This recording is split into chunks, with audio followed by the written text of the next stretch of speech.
that money taken from the full mid-level exception that the Blazers have access to at about 15.1. So that's the good news. Robert Williams is back, and now we sit and wait and wonder what the next deal is going to be. Now, of course, the big news was yesterday where the Blazers made a deal with the Memphis Grizzlies, where they have sent out Jeremy Grant and Chris Murray, and they acquired Ja Morant in the process. So the Blazers were finally able to find a taker on the Jeremy Grant contract, something they've been trying to move now for a couple of years. And they really tried last offseason, but they couldn't find a deal that would work or someone that would take it. What's more impressive is that the Blazers were able to move out the Grant contract without having to attach picks. So really it was a win for both teams. The Grizzlies are looking to move on to a new era. They were looking for someone to take that deal off their hands. The Blazers were looking for someone to take the Grant deal off their hands. And so I think both teams get what they want. But for the Blazers, they get good value in return for what they gave up. Grant, who doesn't factor into the future, was on a hefty contract. And Chris Murray, who is just, well, he's Chris Murray. Whether he's on the team or not on the team, it really makes no difference to the bottom line. And I like Chris. He's a, good young character guy. He was known as Mr. Perfect on the team because the coaches only had to tell him once, and he was in the right spot, would play hard, and, was just your quintessential, team-type guy. But it doesn't impact the Blazers moving forward with or without Chris Murray. And with Grant now gone, the Blazers get back Ja Morant. Now, I've had a chance to think about this now a little over 24 hours like you have, and I want to know where you're at today. Now that the emotion has settled and you have more clarity on the situation, what's your take on the deal? Because right now on the roster, the Blazers have, at last count, Damian Lillard, Ja Morant, Drew Holiday, Shaedon Sharpe, and Scoot Henderson. That's 5 guards. And there's only one basketball. 5 guards. I don't know how that works. They also have Denny Avdia, who was the primary facilitator last year. So you've got 6 guys who can handle the rock and initiate. Some guys are better in that group of playing off ball than others. But still, that's, 5 guards plus Denny Avdia. So what the trade did was create an imbalance on the roster. So the only thing that makes sense in my mind is that there's another move that's coming, right? Now, we don't know what that move is yet. Could it be Jaylen Brown? Could it be Trey Murphy? Is it somebody else? Now, I do want to go back to what I've been saying over the last couple of weeks, and I said it again yesterday, and I put it out on social, and a lot of people showed resistance. I just know that over the last 10 years plus, that anytime the Blazers have made a move, it always involves somebody that no one else was talking about. Meaning, we've seen a lot of reporting and a lot of smoke around Jaylen Brown. Now, the reason why I thought it was quite possible that he would not land in Portland is because of all the smoke, all the talk. And that would fly in the face of everything that we've seen in the way this organization and front office works over the last decade plus. They do a good job, the Blazers, of being very tight-lipped and not letting out any information that might indicate what they're going to do. For instance, yesterday, did anybody, and I mean anyone, suggest or report that the Blazers were in pursuit of Ja Morant and had a pathway to get rid of the Jeremy Grant contract? The answer is no. I did not hear a peep about the Blazers and Ja Morant. That came out of left field. It's like, wait, what? That's why we were all stunned when we read the report. And there are plenty of examples. The Blazers in the trade for Denny Avdia on draft night a couple of years ago. Nobody was talking about Denny Avdia.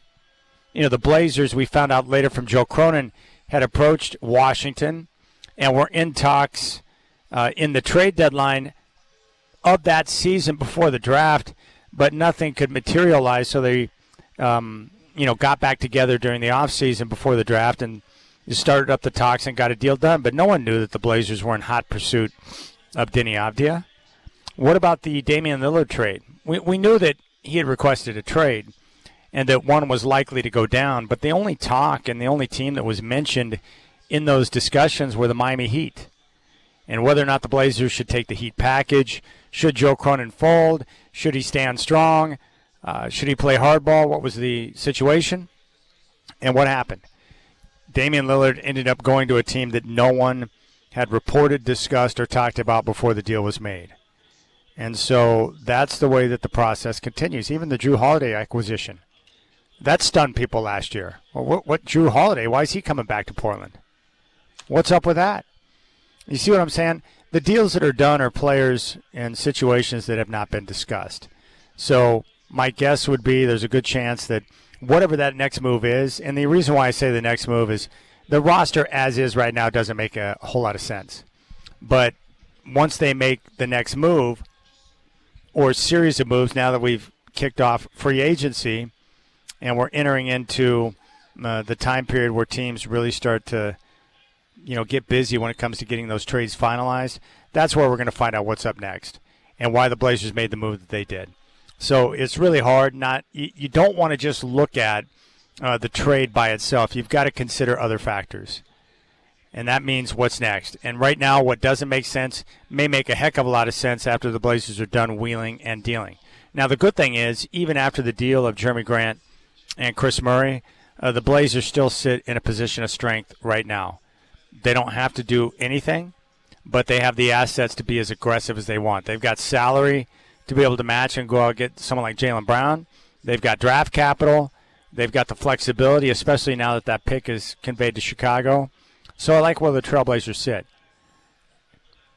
But 5 guards plus Denny Avdia does not make any sense. And I'm still having a hard time processing mentally the potential backcourt pairing of Ja Morant and Damian Lillard, because that doesn't make a whole heck of a lot of sense defensively.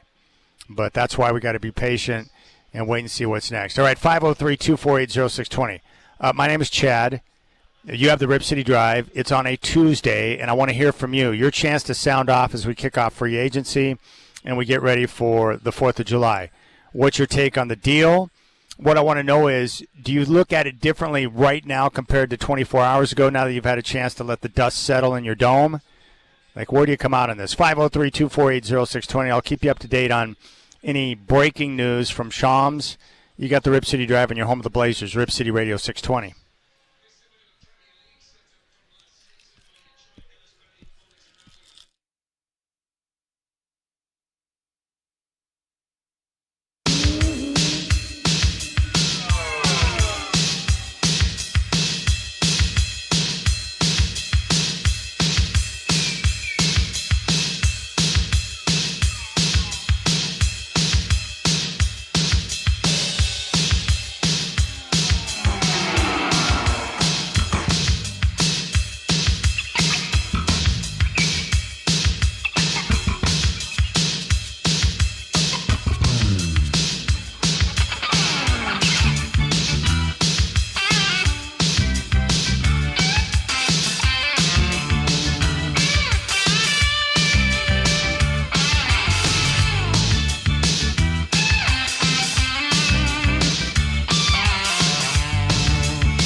503-248-0620 is your telephone number. I want to hear your voice and really your reaction to the Ja Morant trade.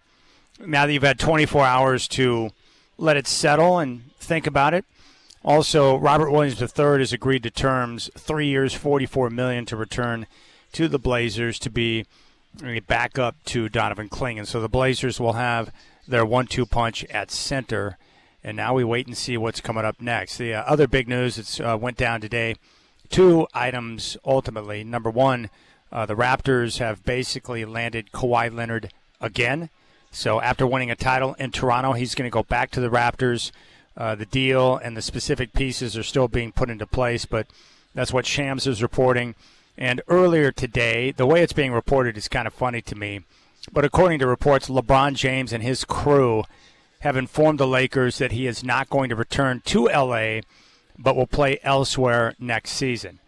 Now, the funny thing about that is that the way it's being reported, that LeBron has informed the Lakers that he's going to move on and play elsewhere. And his group is making it sound like they have multiple options, which is not true. And the reality is the Lakers were never going to bring him back this season. It just wasn't going to happen. And we knew that when they made the deal for Luka. And then last offseason, LeBron picked up his option, but the Lakers did not extend him. And that was the writing on the wall right there, that he was not going to be back in L.A. And it makes a lot of sense because the Lakers, once they acquired Luka, they're going in a different direction. They've got to focus on building the team around Luka and getting the pieces that fit best with him, because Luka Doncic is the future of the Los Angeles Lakers. And the type of money that LeBron was going to, command, it would not have made sense for the Lakers to bring him back. It would have limited their flexibility to be able to build around him. But the Lakers handled it, probably the right way, where they let him tell the story. So it makes LeBron look good. It puts the Lakers in a good light, and now both parties can move forward. Now the 2 teams that are being suggested, San Antonio being one for LeBron, because he would actually fit well there in terms of what he brings to the table. But apparently there's some smoke around Golden State in their efforts to land LeBron and potentially go after Anthony Davis and form, kind of a new type of super team that's aging with Steph and Draymond, LeBron, and potentially Anthony Davis. So we'll have to wait and see how that all shakes out. Now, for me, you know what I like? I like drama. I want something to talk about. I want drama. And seeing that group of geriatrics together at Golden State would be a lot of fun. So give me as much drama as possible. Just like Ja Morant coming to Portland. I have no idea how that's going to work, and I have no idea what's coming up next, but sure is a lot of drama. And it's been pretty wild to see how Rip City reacts over the last 24 hours. I do have some insight. I have done a little bit of intel, and I've got some insight on Ja Morant off the court based on people I communicated with today, so I'll get to that story. But most importantly, I want to hear from you. This is your show. You take it over, all right? What do you think about the deal? Where are you at right now as we kick off free agency as of 24 minutes ago? 503-248-0620. We'll start in Gresham. John in Gresham is up on the Rip City Drive. John, I appreciate the call. What's on your mind? Fire away. Hey, how you doing? You have a great show. Thank you so much. Question, yeah, I was pretty shocked with the Morant trade, but he's definitely good. He's better than Sharp, right? But can we use him to get Brown, or we have to wait like 6 months on that? And then another question is, or can we trade Shaden and those guys to try to get Duran or a power forward? Do you think a power forward's coming up next? I appreciate the phone call, John. First off, the situation with Morant, based on the NBA rules, if they want to deal Morant, or if the plans are to eventually move Ja Morant, they have to wait 60 days before they can put him in a multiplayer deal where he can be aggregated. Now, they can turn around and move him player for player right now, but according to all the reports, their plans are right now to play Ja Morant, and Chris Haynes was reporting yesterday that they see a backcourt of Dame and Ja together, which is really hard for me to figure out in my mind just because of the defensive liabilities you may have with that type of situation. But they would have to wait 60 days before Morant could be aggregated in a multi-team deal. Whether it's a power forward or a small forward, the Blazers now are in desperate need of front court help. So they used to have a bevy of wings, but now with two of those guys exiting and Chris Murray and Jeremy Grant, that's their big hole. They have 5 guards plus Denny Avdia, and Denny Avdia was their primary facilitator last year, so whatever direction they go next, it's going to have to include thinning out some of the guards on the team and then focusing on front court help. They have the center position locked in with Donovan Clingan and Robert Williams III, but clearly they're going to be in the market for wings. So I would be stunned if their next deal and where they're going to focus on is not involving, the forward spot for sure. Power forward, small forward, versatility and length, and hopefully somebody that can shoot threes is what you want. Let's go back out to the phones. We'll go to Pat in Portland. Pat, you're next up on the Rip City Drive. Appreciate the call. What's on your mind, my friend? Hey, Chad. Just wanted to kind of go through the Blazers bench at the moment because I'm kind of looking at who's here, and I kind of got maybe 3 centers, maybe 3 forwards, and a ton of guards. And I'm thinking, do we have a chance to sign those 2 other players that we had as free agents, or are they gone? I don't know how that works in the sense of when free agency comes into play and we had 2 guys that we didn't sign by 3 o'clock. Does that have any difference, or can we still sign our players? Yeah, the Blazers can still sign their players. They got one of those guys done with the reported deal on Robert Williams III. Who's the other player that you're referencing, Pat? I thought there was two of the guards that we hadn't signed back yet. You talking about Caleb Love? Caleb Love? No. Or maybe these guys are in their last year. I thought they were free agents. Or is he the only one that was a free agent? Yeah, Robert Williams III was a free agent. They got him locked in. I think the same thing will apply for Caleb Love. But the Blazers right now are in a position where they can do whatever they want. But clearly, guards are not an issue.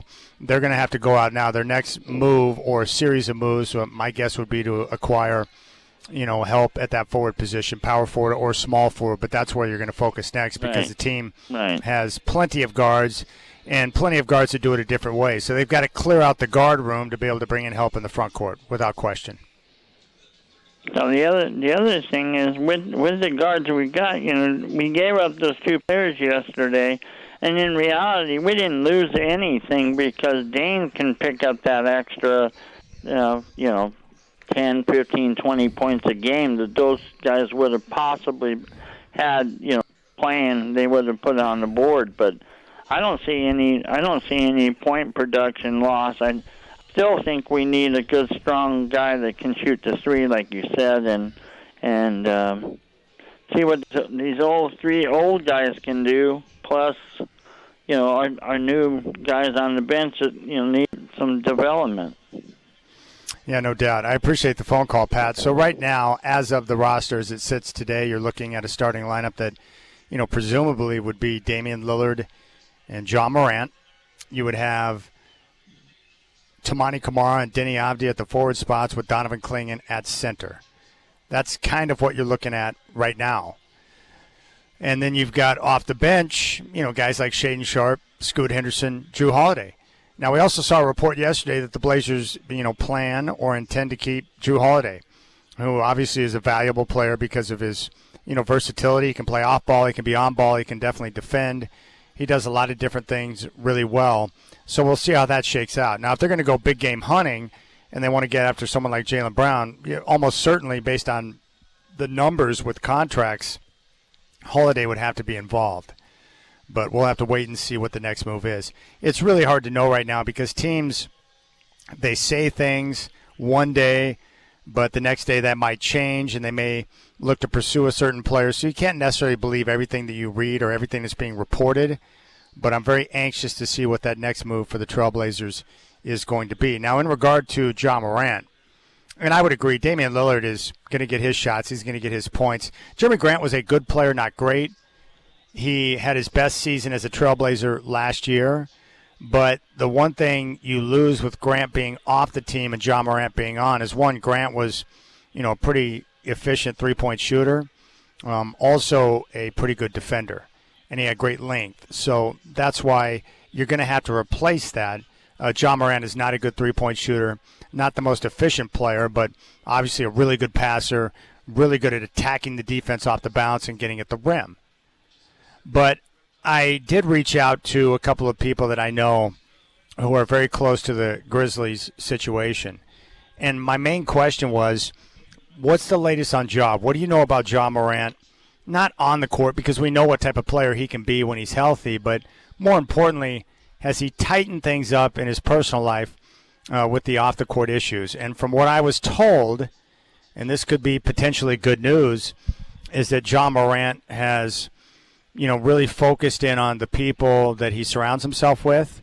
Apparently has got some better leadership around him, and that has resulted in a better situation for Ja.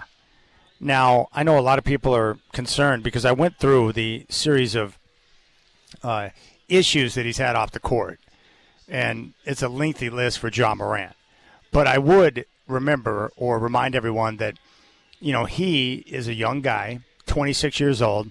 He came into the NBA. You got a bunch of money dumped in your lap. I can easily see how a young man with that type of scratch and that type of notoriety might go sideways for a bit.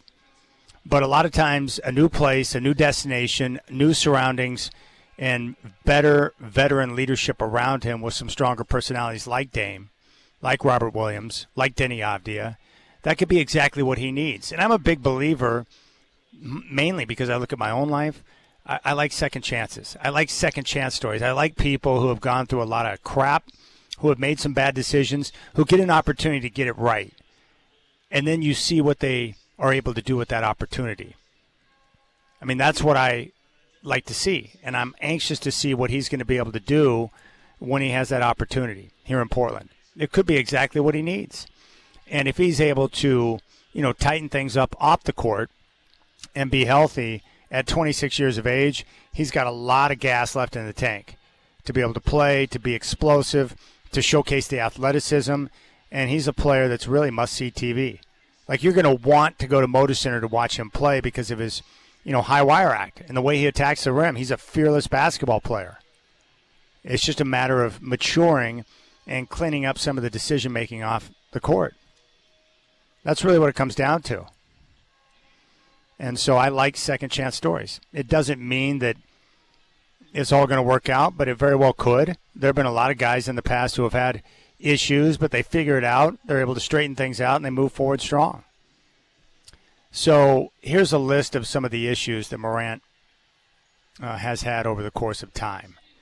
And most of this is from 2022 and 2023.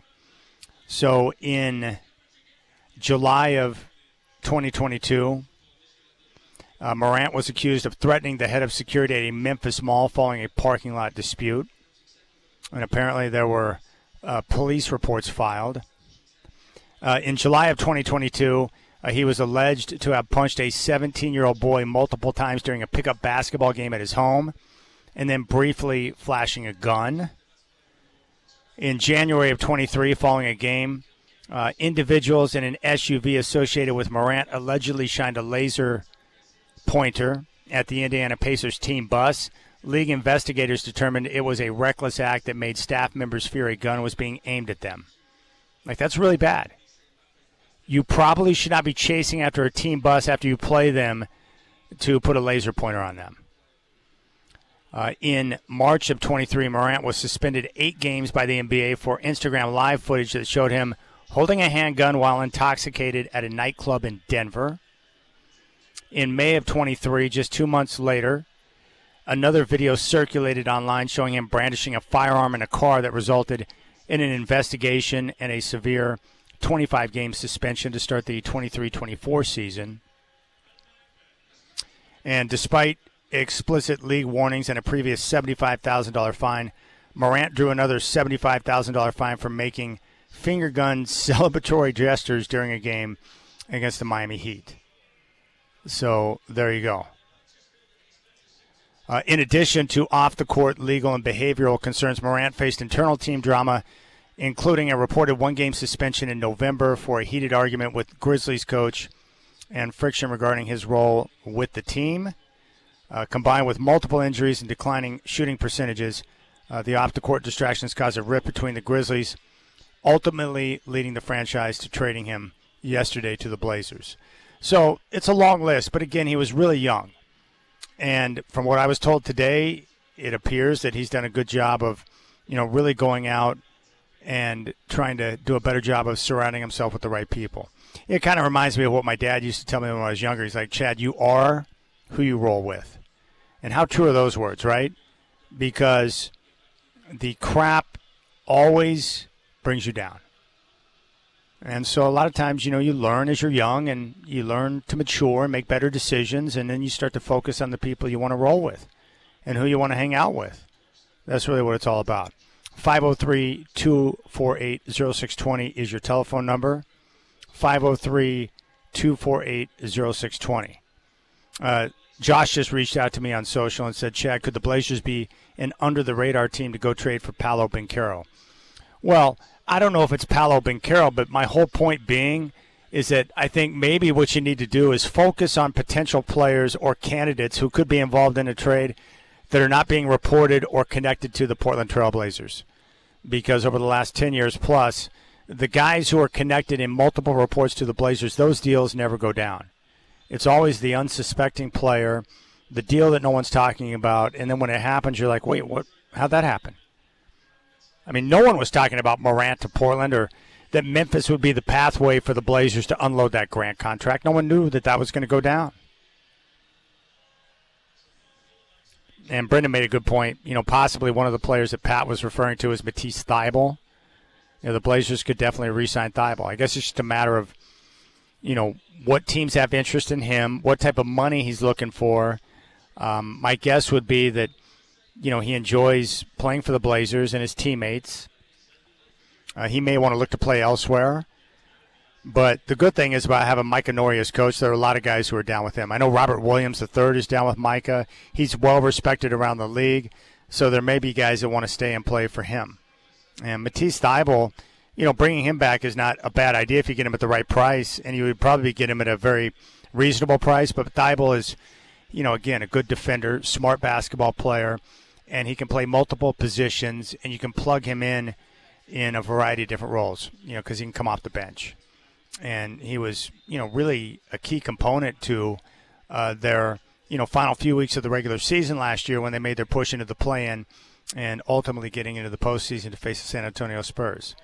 I like smart, defensive-minded players who can shoot the three.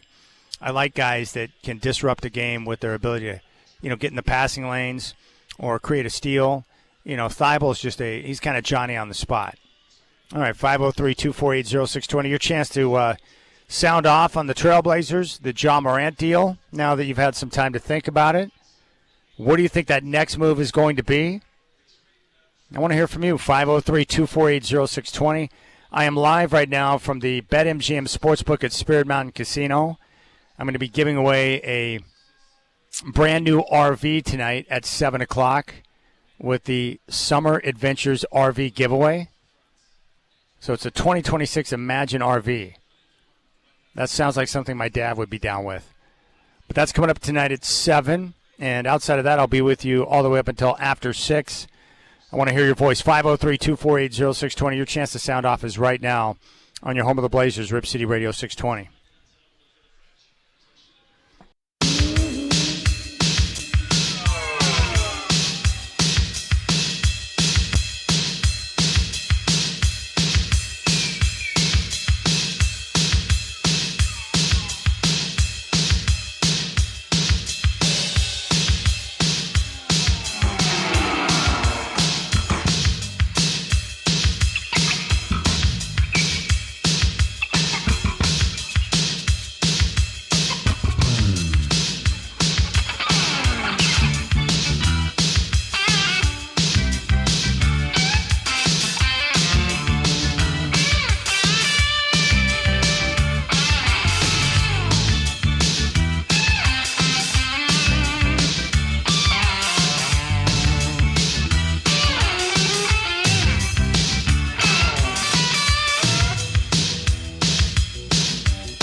And who's that caller again in Gresham? Okay, thank you.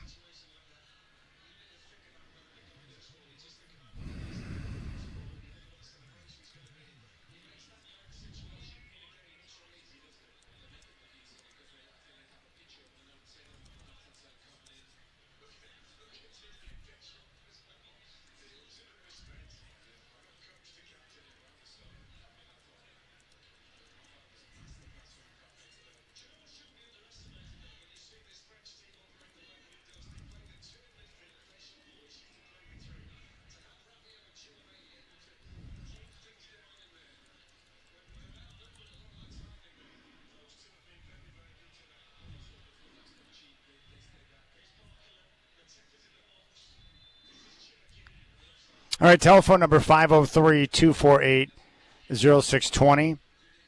503-248-0620. That is your telephone number. I want to hear your voice.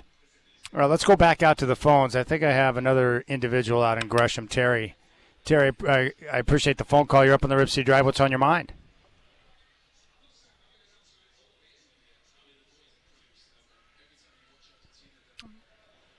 Terry, Gresham, are you there? And now you're not. 503-248. Oh, there you go. What's up, my friend? Fire away. Sorry, I had you on mute. I was at the bank. Sorry. Hey, so anyways, Mike, can you hear me? Yes, loud and clear.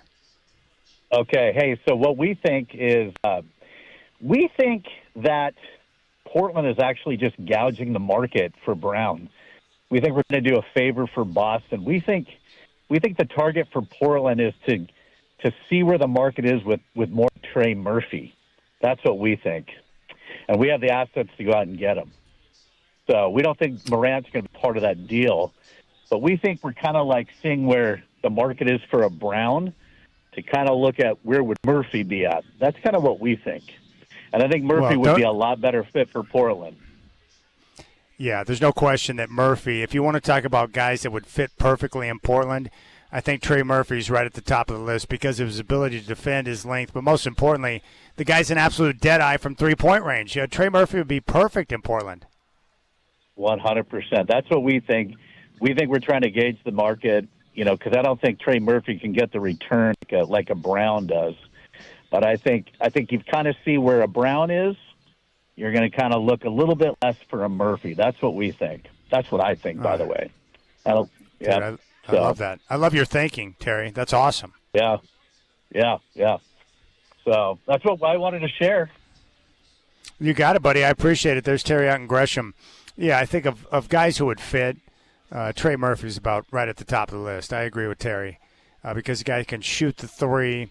He's a dead eye from downtown and, would just complement what the Trailblazers have. The great thing about where Portland sits right now, even though we don't know what that next move is going to be, the one thing that we do know, and this is great, is that the Trailblazers have the assets to be able to do whatever they want to do. And that excites me. Like this message here from Craig, he says, hey, Chad, Houston needs a point guard, and so does Dallas. Trade a PG for Jabari Smith from Houston or PJ Washington in Dallas. See, that's what I'm talking about. The Blazers have all these assets now. They've got, multiple young players who could be desirable. They have a hefty veteran contract and a very good player in Drew Holiday, but they've also got the draft capital. So I consider it a position of strength because they don't have to do anything right now. Like, they don't have to. They're not feeling any pressure to have to do something, but they can certainly, be opportunistic in any potential deals that might pop up in the discussions that they're having right now. And that's what's exciting about where the Trailblazers are at.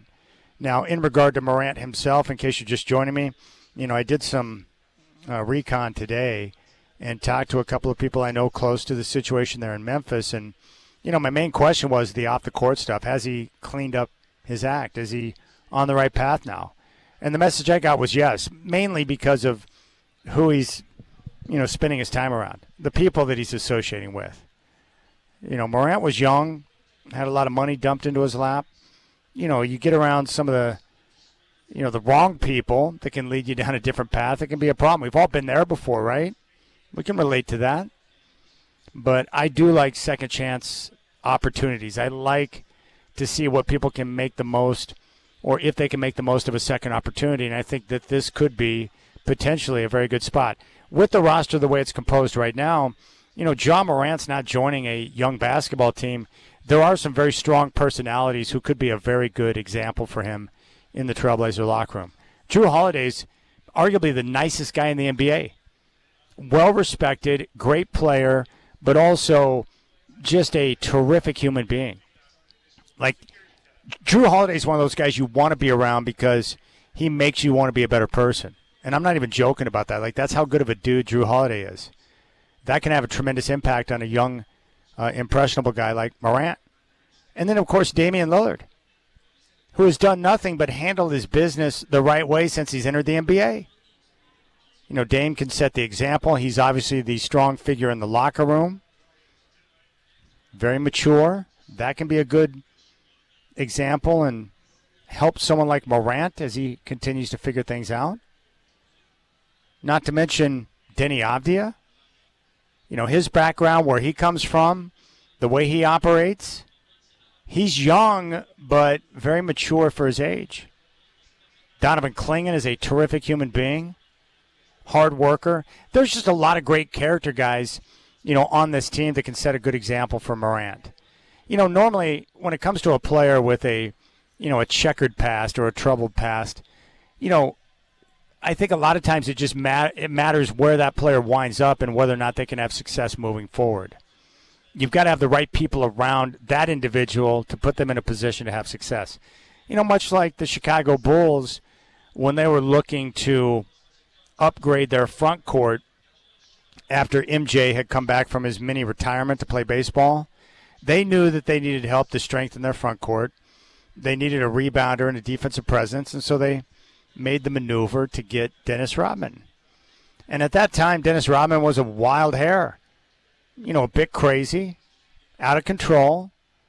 But on that Bulls team with Phil Jackson and Scottie Pippen and Michael Jordan and Ron Harper, strong personalities who handle their business the right way that can set a good example. And that type of culture was very good for Dennis Rodman, where he was still a little bit crazy, but he kept it together and they won 3 straight championships because of the right people being around him in that structure. And that could be exactly what John Morant needs. And then it's just a matter of him staying healthy. Part of the problem is the way he plays. He's so reckless in the way he attacks the paint and the rim that he puts himself in a position to get hurt because he's crazy in the way he elevates, and he's fearless. And I respect the heck out of it, but at the same time, it's like, dude, you got to be smart. You're going to get yourself, murdered when you go in there. He'll fly at the rim recklessly and just go crashing to the floor. I mean, all that stuff seems pretty cool when you're 21, but when you start getting into your upper 20s, closer to 30 as a professional athlete, those type of collisions can take their toll. All right, we'll keep things rolling. 503-248-0620. I appreciate your time, and I want to hear from you. How do you see the deal for Morant? What about Robert Williams III being locked up on a 3-year deal? What's the next move for Portland? Or do you think they're going to stand pat and come to camp with 5 guards and Denny Avdia? What's your take on that? 503-248-0620. I'm live here from the BetMGM Sportsbook at Spirit Mountain Casino. Your place to bet on college sports here on your home of the Blazers, Rip City Radio 620.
What's going on, my friends? It's now 4 o'clock. NBA free agency officially underway as of 3 o'clock Pacific. The big news for Portland following the Ja Morant trade yesterday. Shams reporting the Trailblazers and backup center Robert Williams III have agreed to terms on a new deal worth 3 years and $44 million.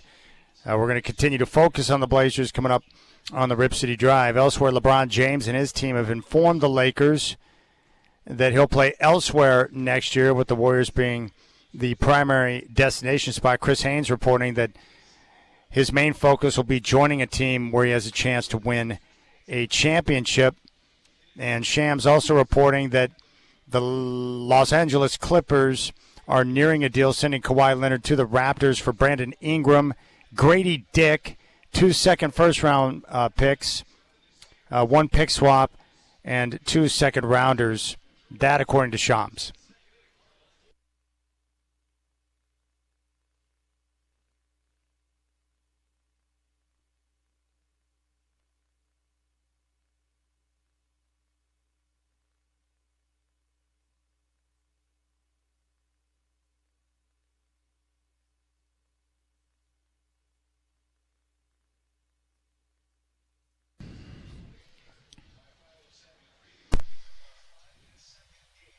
It's pretty funny. Bobby Marks of ESPN, he puts out these team cards. They're little off-season primers, and after the deal yesterday with the Memphis Grizzlies, he's updated the Trailblazers card. Their projected salary right now is $186 million. The luxury tax line is $201. The first apron is right around $209. The second apron is at $222. So the Blazers are in a flexible position. The exceptions, the non-tax mid-level exception at $15 million, the biannual exception at $5.5. They have a trade exception of $3.2. Their free agents, Caleb Love, Blake Wesley, and Matisse Thybulle. And then he's got the starters: Drew Holiday, Ja Morant, Denny Avdia, Tamani Kamara, and Donovan Clingan. With the reserves, Damian Lillard, Shaden Sharp, Scoot Henderson, Vit Krejci, Sidi Sissoko, Young Hansen, and Robert Williams. Look, I can tell you one thing right now. There is no chance in HE-double hockey sticks that Damian Lillard is going to come off the bench. So you can forget about it. Everyone here in Portland knows what's going on. Damian Lillard is not coming in to be a reserve. He's going to start. They're not going to ask him to come off the bench. He's going to be in the starting lineup, and to suggest something other than that is absurd. It's crazy. How would you like to be the new head coach, Mike Inori, and go to Dame and suggest to him that we're going to have you come off the bench? That's not going to go well for you. Dame will start. And that's just the way it has to be. You can't bring Dame back and have him come off the bench. That's crazy talk. He may not even be the best guard on the team at this stage of his career. We're going to have to wait and see what he looks like coming off the injury, but he will be the starter. And Blazer fans would go bonkers if he's not the starter. But he'll be in the starting lineup on opening night when they kick off the brand new season. And I'm telling you, from the people I've talked to with the organization, and after taking a look at some of the videos that are floating around, like, he is putting in the work. Like, he's working his ass off right now. And I was told last week that he looks exceptional at the practice facility in his workouts, his conditioning, like he's really putting in the time. And what I'm excited about for Dame, too, is, you know, the year off that he took to rehab the Achilles. Like, he'll probably be pretty fresh when next season kicks off because he took the full year off. His body had a chance to rest. He got himself into spectacular condition, but most importantly, all the normal, you know, aches and pains and bumps and bruises. When you take a year off of the constant pounding that you take when you play in the NBA and you get a chance to get your body right, like, this is going to be a pretty fresh Dame coming back, even at this stage in his career. So I'm pretty excited about that. But I was also told that the three-point shot's looking pretty tasty right now. So that's going to solve a great many things, is having Dame and his ability to stretch the floor. The hardest part about this deal for Ja Morant is it's the value is terrific. It's the fit that I don't quite understand. So assuming that Ja Morant is going to start, you'd have him in the backcourt with Dame. Like, that doesn't work in my mind because defensively, those two guys together, like, can you imagine the difficulty that's going to create for a guy like Donovan Clingan who's back there protecting the rim? Like, as much as I love Dame and as exciting as John Morant is, neither player is a good defender. So maybe the starting lineup won't be Dame and Ja, even though that's what was reported yesterday. Maybe it's going to end up being, Dame and Holiday, and then you can have Ja coming off the bench. I don't know how that's going to work. I just know that Dame and Ja together defensively does not work. And then the other issue would be this. Like, in a perfect world, it would be ideal if Dame could play more without the ball in his hands. But the problem is he spent his entire career playing with the ball in his hands. A little bit less in Milwaukee, but he's at his best when he's got the basketball. So the question is, can he play more off ball? Because if he's on the floor with Morant, if he's off ball, Morant's ability to pass, he could find Dame open, for some good opportunities. But it would be a major change for a guy that's played his career, basically one way. Now, that's the advantage of the versatility of someone like Drew Holiday and that's one of the reasons why they brought him in last year, because they knew he had helped the team win now, and they ended up getting to the postseason. But Holiday is, he can be on ball. He's comfortable playing off ball. He's a good defender. He's real versatile in the way that he can go about, playing and attacking, which is really nice. So we'll see. 503-248-0620 is your telephone number. Really, I want to hear from you, and I've opened up the show for you. It's your chance to jump on. You can share your thoughts on the deal for Morant. The Blazers today have agreed to terms with backup center Robert Williams III, 3 years and $44 million. So what do you think about where the Trailblazers sit today? Do you like the move for Morant? Do you kind of see maybe what they're trying to accomplish? Do you think that the deal is a precursor to a bigger move? So the fit with Morant and Dame in the backcourt together starting doesn't make a lot of sense based on style of play and defense. So we'll have to see how that shakes out. But the reason why I do believe that the move was a precursor to another move is, just based on simple math, if you look at the roster right now. Because you have 5 guards. You've got Drew Holiday, Ja Morant, Damian Lillard, Shaedon Sharpe, Scoot Henderson. And then those 5 guards plus Denny Avdia, who was your primary facilitator last year. So how's that all going to work? That's why you would have to think and believe that there's another move coming to clear out the guard room and bring more help up front at the wing positions. Because most of those guys that I just mentioned, Morant, Avdia, Dame, Scoot, Shaedon, they're all better with the basketball in their hands where they're able to make decisions and create for their teammates. So it would just appear right now that there's a massive roster imbalance. Because there is. And now the Blazers are going to have to go out and solve that. So just based on simple math and the roster construction the way it sits today, that leads me to believe that it was a precursor to another move. Because on paper, the way it sets up right now, it really wouldn't make sense for them to come to camp with the roster as is. Even though I love a lot of the individual pieces. And let's not forget, Scoot Henderson had a great finish to last year. Coming back from the hamstring that he shredded, he was really productive. He's improved defensively. They like the way he's engaged on that end of the floor. He got his three-point shooting percentage up. He was just a lot more comfortable out there showcasing his athleticism, having to be a decision-maker and running the offense. I was really impressed with Scoot down the stretch. And he had a great opening act, first couple of games, 2 or 3 games in the playoff series against San Antonio. And then, like the rest of his teammates, they struggled over the last couple of games. That's okay. You're playing San Antonio. They're a really good team, tough defensively, and had a difficult matchup with Victor Wembanyama. So, I don't know. We'll see how it shakes out, but I do think it's a precursor to a bigger move.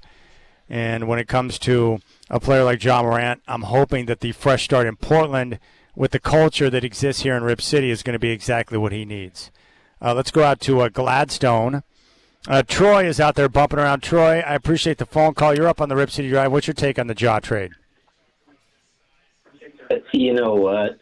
Honestly, I mean, we love the whole hometown boy with Jeremy Grant, but we got off his contract and didn't give up any picks. I mean, this is a tremendous upside, I believe, for Portland.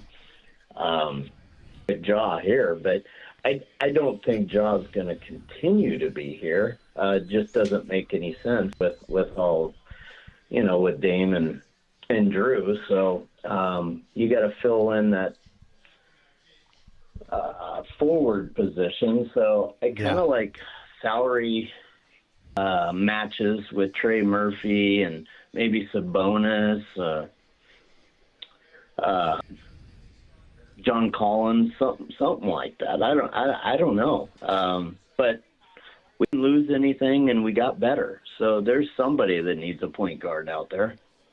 Yeah, no question. But you agree that the roster as it's put together right now, it's unlikely that that's the roster we're going to see when the season begins, because that doesn't make sense. Oh, 100%. I mean, we had Dame and CJ, which are class act guys forever, but come on, we can't have 2 6'2", 6'3" guards playing together forever. We can win games, but we, at the end of the day, Dame has never played with the roster that's intact right now. This is the best roster that he will be on. And it's got young, it's got vets. I mean, there's just a piece or two that you got to add. And I think we got a trade that could get us over the top. Hey, Troy, I appreciate that phone call. 503-248-0620 is your telephone number. He's right. I mean, if you just want to look at it in the simplest of terms, the Blazers today are a more talented team than they were Monday. Robert Williams is locked back up. They have John Morant, and they unloaded Jeremy Grant and also Chris Murray. They're a more talented team. They got more talent. They have better assets. And it was pretty cool that they were able to unload the Jeremy Grant contract without having to attach picks. And they were able to get that done. So it is a good thing. It's just hard sometimes when we're in this the holding pattern, waiting for the next move to come, and we don't know what it is. It drives us crazy as sports fans because we want to know what the next move is. We want to see how this is all going to come together. What's the next puzzle piece? How's it going to fit? I'm not patient either. I want to know exactly what's going to happen. Now, my man Kenny has chimed in. He said Dame has watched how Denny runs the team and is best in that role. I'd be shocked if Denny isn't bringing the ball up for a good portion of the time. Dame wants the team to succeed. He's going to be fresh, not having to do that as much. Scoot and Shea for Randall and a pick. Makes sense for both. I do like that idea. Like, that's the great thing about the situation Dame's in now. And I talked to him. I interviewed him, a couple of months ago before the end of the season. And I asked him about what he's learned over the last year just as an observer. And the cool thing is because Dame's smart and he pays attention, he said that he's recognized that there are things he used to do that were effective that don't work the same way in today's NBA. And I think smart basketball players can recognize the situation and understand how they need to adapt and adjust to continue to be effective. And the Blazers, their best player is Denny Avdia, and they're at their best when he's being turbo and he's got the ball in his hands and he's able to create for his teammates. And obviously, Dame sees that and understands that. They need Denny Avdia to be the focal point. That's how good he is. All right, 503-248-0620. I appreciate your time. Appreciate your phone calls. I want to hear more from you, your reaction to the trade yesterday. What do you think about Robert Williams III coming back? Your chance to jump on board and share your thoughts. 503-248-0620. I'm Chad Doing. You got the Rip City Drive on your home of the Blazers, Rip City Radio 620.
Nice pull by Shacker, a little I Dream of Jeannie.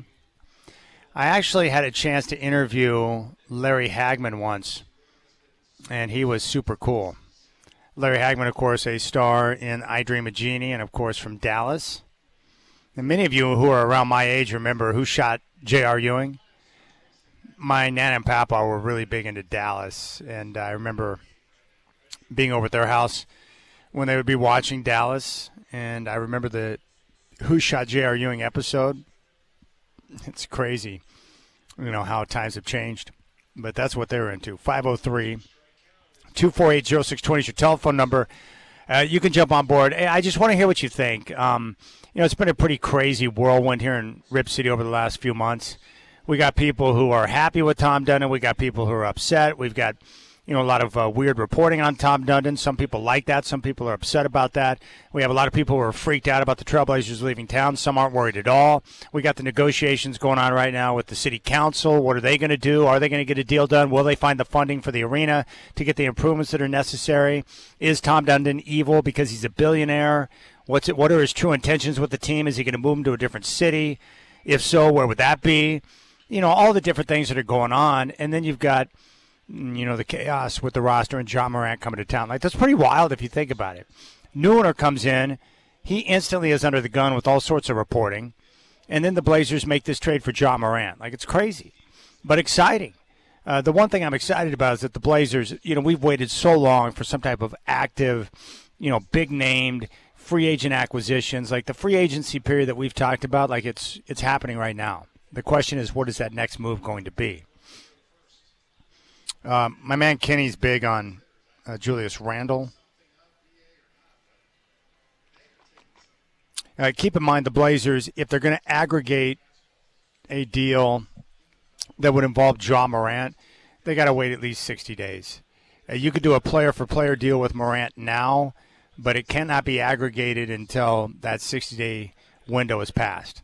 So just something to keep in mind. But we wait and we see. 503-248-0620 is your telephone number. I want to hear from you. You've had 24 hours to process. Where's your mind at on this as we get ready for the 4th of July weekend? Let's go back out to the phones. Let's go to Shane in Portland. Shane, I appreciate you, my friend. What's on your mind? Fire away. So you get Morant for a great price. I mean, what a good way to add a piece, right? Yeah. And now you've got all these draft picks, and you want Brown. How many draft picks are you going to give, Chad? I would not do the 4 that they have reportedly been requesting, but I would be willing to part way with 3. Or possibly do some pick swapping and take the lower picks and let them move up?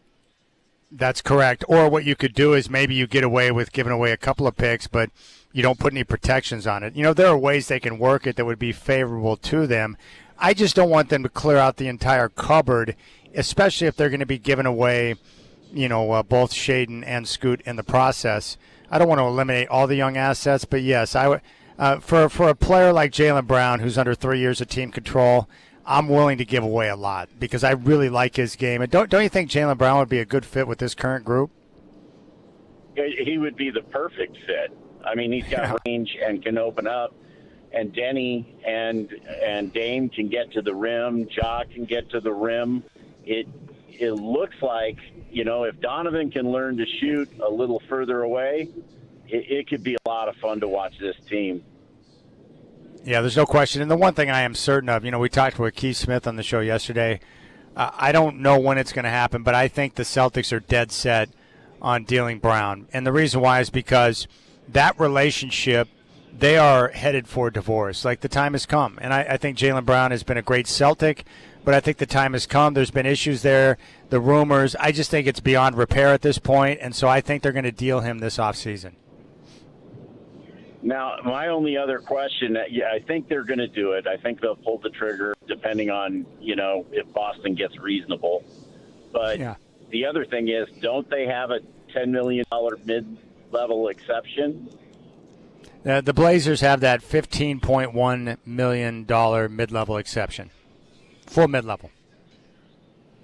So they'll probably add another big. They would have to, because if by moving out Murray and Grant and acquiring another guard, they need front court help now, because really what they have in the situated in their on their rosters, you've got 5 guards essentially, and you've got Denny, and you got Tamani, and you've got City Sissoko. So they suddenly need forwards in the worst of ways. Yeah, they've got to do something. They can't sit on 5 guards. Yeah, here's what they've got right now. So you look at their starting lineup, you assume it's going to be Damian Lillard and Ja Morant. It could be Dame and Holiday, but Dame's going to be in the starting lineup. So you got Dame, Holiday, Denny Avdia, Tamani Kamara, Donovan Clingan, Ja Morant, Shaden Sharp, Scoot Henderson, Veet Krejci, City Sissoko, Young Hansen, Robert Williams. Your free agents, Matisse Thybulle, Blake Wesley, Caleb Love. So really, in terms of quality forwards, you've got Denny, Tamani, and that's pretty much it. You need forwards. In the worst way. And there are a lot of teams in the West that have degraded themselves. LeBron's leaving. You got the Clippers just made their move. I mean, it would be a good year to get good. Yeah, there's no question. But how do you look at the trade overall? Do you think it's a precursor that's setting up for their next move? Like, this isn't going to be just it, is it, Shane? Well, you just gave yourself an option with the guards that you have. I mean, you've got Durant, Lillard, and Holiday. You can make another move with the other 2 guards, and it's not going to kill you. So, I mean, you got yourself flexibility. And they've got until the trade deadline. They don't have to do something in the offseason. That's right. You know what's crazy, too, Shane? I've been talking to you for a long time. How long have we been waiting for a trade deadline like this, man? It seems like forever. It's to even think about this busy of an off season. I haven't seen it this way since Trader Bob. I know. It's pretty crazy. But, Shane, I appreciate it, man. Hey, happy 4th of July, brother. You too, my brother. Take care. Let's go back out to the phones. Let's go to Ace in Westland. Ace, welcome to the show. Fire away. What's on your mind? Hey, thanks for taking my call. Hey, do you know? I'm assuming you know Ian Furness in Seattle. I do. I do. Yes, very well. Ian Furness. Ian Furness has been a good friend.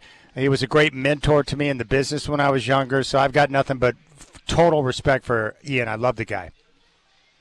Yeah. No, and he was talking about, because I was up in Seattle. I was up in Seattle when I was a big Sonic fan in the 90s, and then when Clay Bennett came in, and he was talking about how the new owner here in Portland is just taking plays right out of the Clay Bennett playbook. Which, for those that don't know, Clay Bennett's the guy that bought the Sonics and moved them to Oklahoma City, and all the media and everybody was really giving him the benefit of the doubt and treating him nice just because they didn't want to scare him away. But the whole plan was to move, as we know, to move them, and a lot of things that according to Ian, that he's seeing is right out of that playbook. Kind of scaling back on cost and marketing and different things, and it's easy. You want to give someone the benefit of the doubt, but that's what we did at the time. And his whole plan. He talked about a sweet flip if he got the stadium deal, which would have been like $1 billion deal today, or the arena deal. Some emails that were leaked, and so just wanted to, because. Yeah, I know there's nothing we can do, but I'm asking, what is there that can be done to kind of dissuade, this from happening, I guess. Well, Ace, I appreciate the phone call. Happy 4th of July, my friend. The best thing you can do is reach out to your local representatives and encourage them to get the deal done. The most important thing that needs to happen is have the city council, approve, and then the Blazers get the deal done to get the funding required to do the Moda Center renovations. And then, in order to get that funding, Dundon has to sign an extended lease of 20 to 30 years to keep the team here into the foreseeable future. But the best thing you can do right now is just to voice your support for the arena project to get done so that the funding comes through. And if that happens, if they approve and the funding is there and the Blazers are able to do the Moda Center renovations, then I don't think we have to worry about the team moving. And I do think a deal is going to get done. So I'm not concerned. I think the deal's going to get done, and when it does, I think Dundon's going to keep the team here for the long term. Now, do things get a little bit messy in negotiations when it comes to what's being said, the rhetoric that's out there? Yes. But it's the same thing that took place in Raleigh when he was negotiating with the local government there to get a deal in place to keep the Hurricanes in place for an extended period of time, and he got a deal done there. So I think Dundon is a great negotiator. I think he knows what he's looking for. I think that means that the rhetoric at times is going to get a little bit nasty, but I do think that the team is going to remain, and I think the deal is going to get done. The part that's a little bit sloppy or chaotic is with the expanded council out to, 12 members? There's just a lot of voices, and they want to make sure that they're representing their constituents and they're hearing from everybody, but I think in the end they're going to approve it because the governor fast-tracked it. The money's there. They've got everything in place. Get the deal done and keep the Trailblazers here long term. And I think it's going to get done.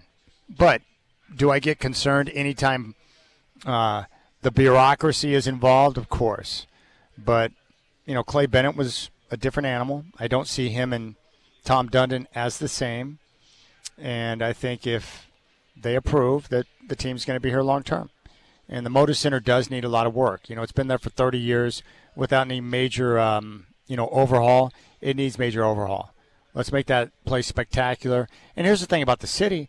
With Dundon or without, they're going to have to get the arena improvements done at some point. It's probably better to get it done when you have a legitimate tenant in the Trailblazers being in that building because the city owns the Motor Center. Get Dundon in place, get the improvements, get it approved for the renovations, and then Dundon will be free to continue to move forward and do his work, and he can focus on the plans that they have to revitalize the area around the Motor Center and make it a destination point. And from some of the things I've heard, I do think that they've got a good plan in place. They've got some grand plans to be able to revitalize that entire area, which is nice. 503-248-0620. My man Faber Flav has reached out. He says, so Chad, we tanked for years to get a kid like Shea. Now we just want to unload him for garbage. We want a wannabe gangster that can't shoot for bleep. Portland really is full of ignorant donkeys. The word donkeys is always going to make me laugh. Well, they did not unload Shaden Sharp for garbage. They unloaded Jeremy Grant and Chris Murray for John Morant. Now, we have to wait and see what the next potential deal is going to be. So let me ask you this, Fava Flav. Would you be willing to give up Shaden Sharp if it meant you could get Jaylen Brown? Now, I'm not just jumping on board with any deal to unload Scoot and Shaden, but if it involves a, finals MVP and someone that can come in and make this team better right now, then I'm all about it. The one thing for certain is that if you got Dame and you've got Drew and you've got these veteran pieces, how I don't know. Does it make sense to just continue to be patient and let your young core grow? Or do you need to break up some of the young core and bring in a player that can help you win now? And then you got to wonder about Tom Dundon, what type of splash does he want to make? My guess would be is that he wants to be aggressive and put a team on the floor that's going to win games and have people show up at Motor Center and buy tickets. So it's very interesting. But, no, I'm not – I would be hesitant to give up Shaden and Scoot. The problem with Shaden and Scoot is everyone tries to tell me what they are. I'm not out on either one of them. I thought Scoot showed great promise down the stretch of last season, and I think Shaden has shown some flashes of brilliance. The problem is I don't even think the team has enough data on either player to know exactly what they are yet and how that pencils out. And the reason why is because they, unfortunately for them, young in their careers, they've had injuries which have derailed them to a certain degree, which sucks. So I wish we had more data on those two players, but I'm not just looking to run and unload those two guys. Those are quality assets. Scoot Henderson down the stretch last year showed some real promise, down the stretch, into the play-in and into the postseason. But again, when you have a chance to acquire a player like Jaylen Brown, you simply have to look into it. You've got to look into it. You've got to explore possibilities. And if Boston is willing to become reasonable in the negotiations to where you can get something done that makes sense and you don't have to sacrifice every young asset that you have, then you simply have to look into it because Jaylen Brown is a difference maker. I mean, I don't buy into the analytics that have him listed as, the 7th best player on the team. I mean, it's pretty crazy. Bobby Marks of ESPN went on SiriusXM NBA radio this past Saturday, and he was discussing a handful of topics, including Jaylen Brown and that situation with Boston. The hosts were Brian Geltzeiler and Sam Mitchell. Suggested Brown has a rigorous trade market. Marks pushed back. Marks argued the positives of Brown's play. He said that more analytically inclined executives are more hesitant to acquire Brown. Quote, the analytics of Jaylen Brown are not good. Here's what the analytics say. A negative net rating over the last 4 years. When he was on the court this year, they were minus 10.6. So there are some people out there that look at that deeper than what the eye test says. The analytics guy told Marks that they view Brown as the 7th best player on the Celtics. Now, which is ridiculous because when it comes to analytics or the eyeball test, there is no perfect way to evaluate a player. What it requires is a combination of both analytics and the eyeball test, and then you can try to make the best determination possible on a player to know what he is. And for Jaylen Brown, a lot of times the on-off numbers, it depends a lot on, what players he's being paired with, who's coming off the bench, the combination of players that Brown's playing with. Here's what I know about Jaylen Brown. He's won a lot of games, and he's made a lot of big plays down the stretch in key moments of the fourth quarter for the Celtics. So do I think he's the 7th best player on the team because that's what the analytics say? No, of course not. That's absurd. Is he a perfect player? No, of course not. The analytics did not necessarily love Kobe Bryant either, but I know he was a great player. So it's a combination of both. But Jaylen Brown would make the Blazers better. My biggest concern with Brown as a player is just when he's off ball, the lack of, sometimes attention to detail when he's defending off ball. You can kind of get lost in the mix or you lose concentration. But, that's the majority of guys in the NBA. There are a few perfect players in the league. But Jaylen Brown is a winning basketball player. He's, top 15-ish best player in the NBA. He's in the top 15. Finals MVP. Quality basketball player. He does a lot of good things. All right, 503-248-0620. You can jump on board. I want to hear your voice. I want to know what's on your mind. How do you view the deal? 503-248-0620. And we're gearing up for the 4th of July, which is nice.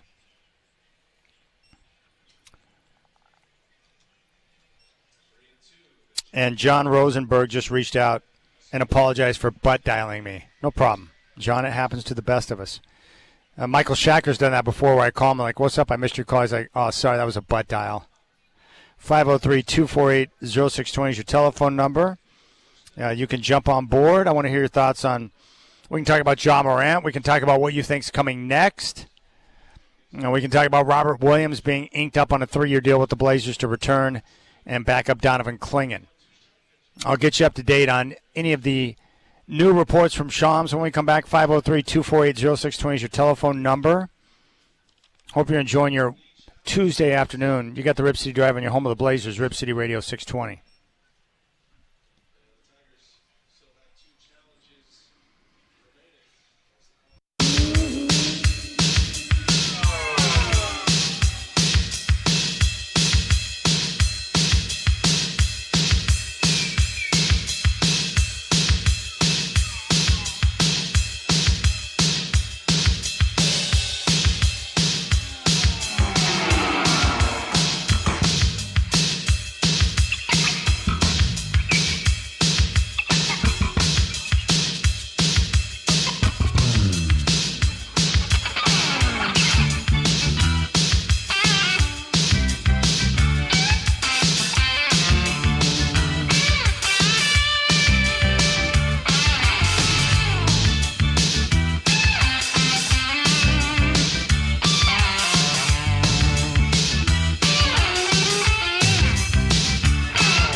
I'm back. Yes. Live with Hops.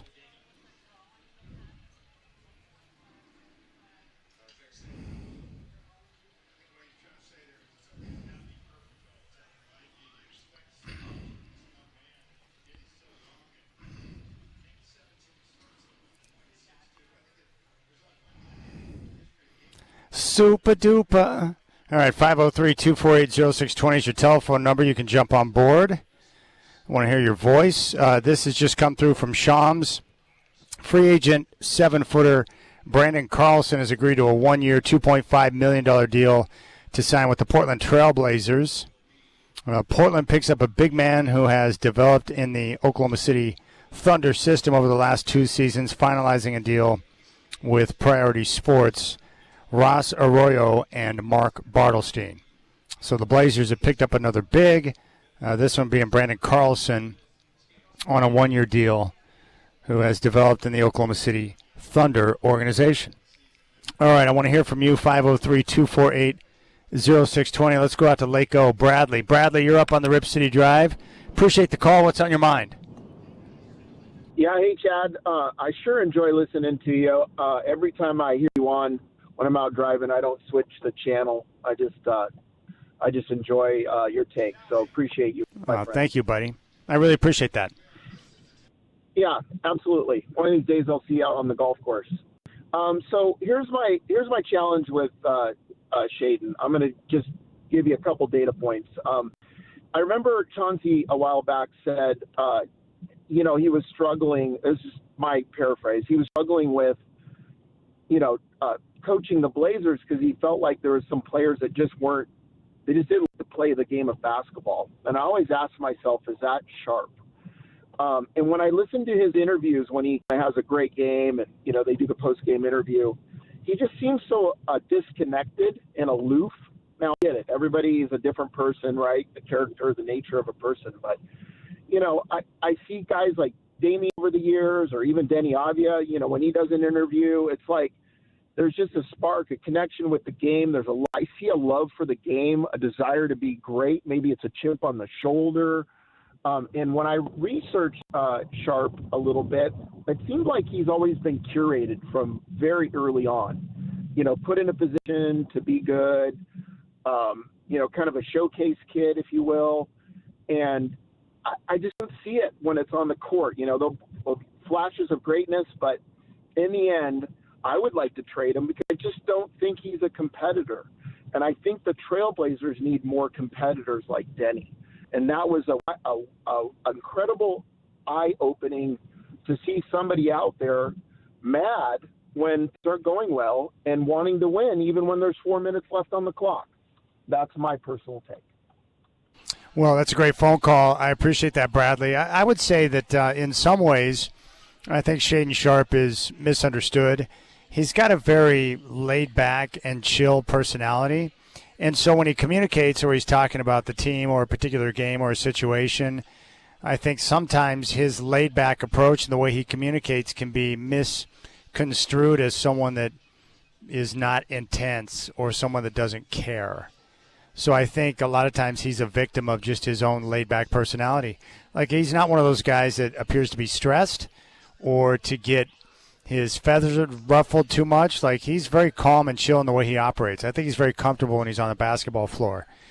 I think part of the problem, too, is that the guys you mentioned, someone like Denny Avdia or Tamani Kamara or Donovan Clingan, those guys are very intense, and they compete nonstop. Like, they're really hungry, and they're really aggressive, and they love to engage in physical play.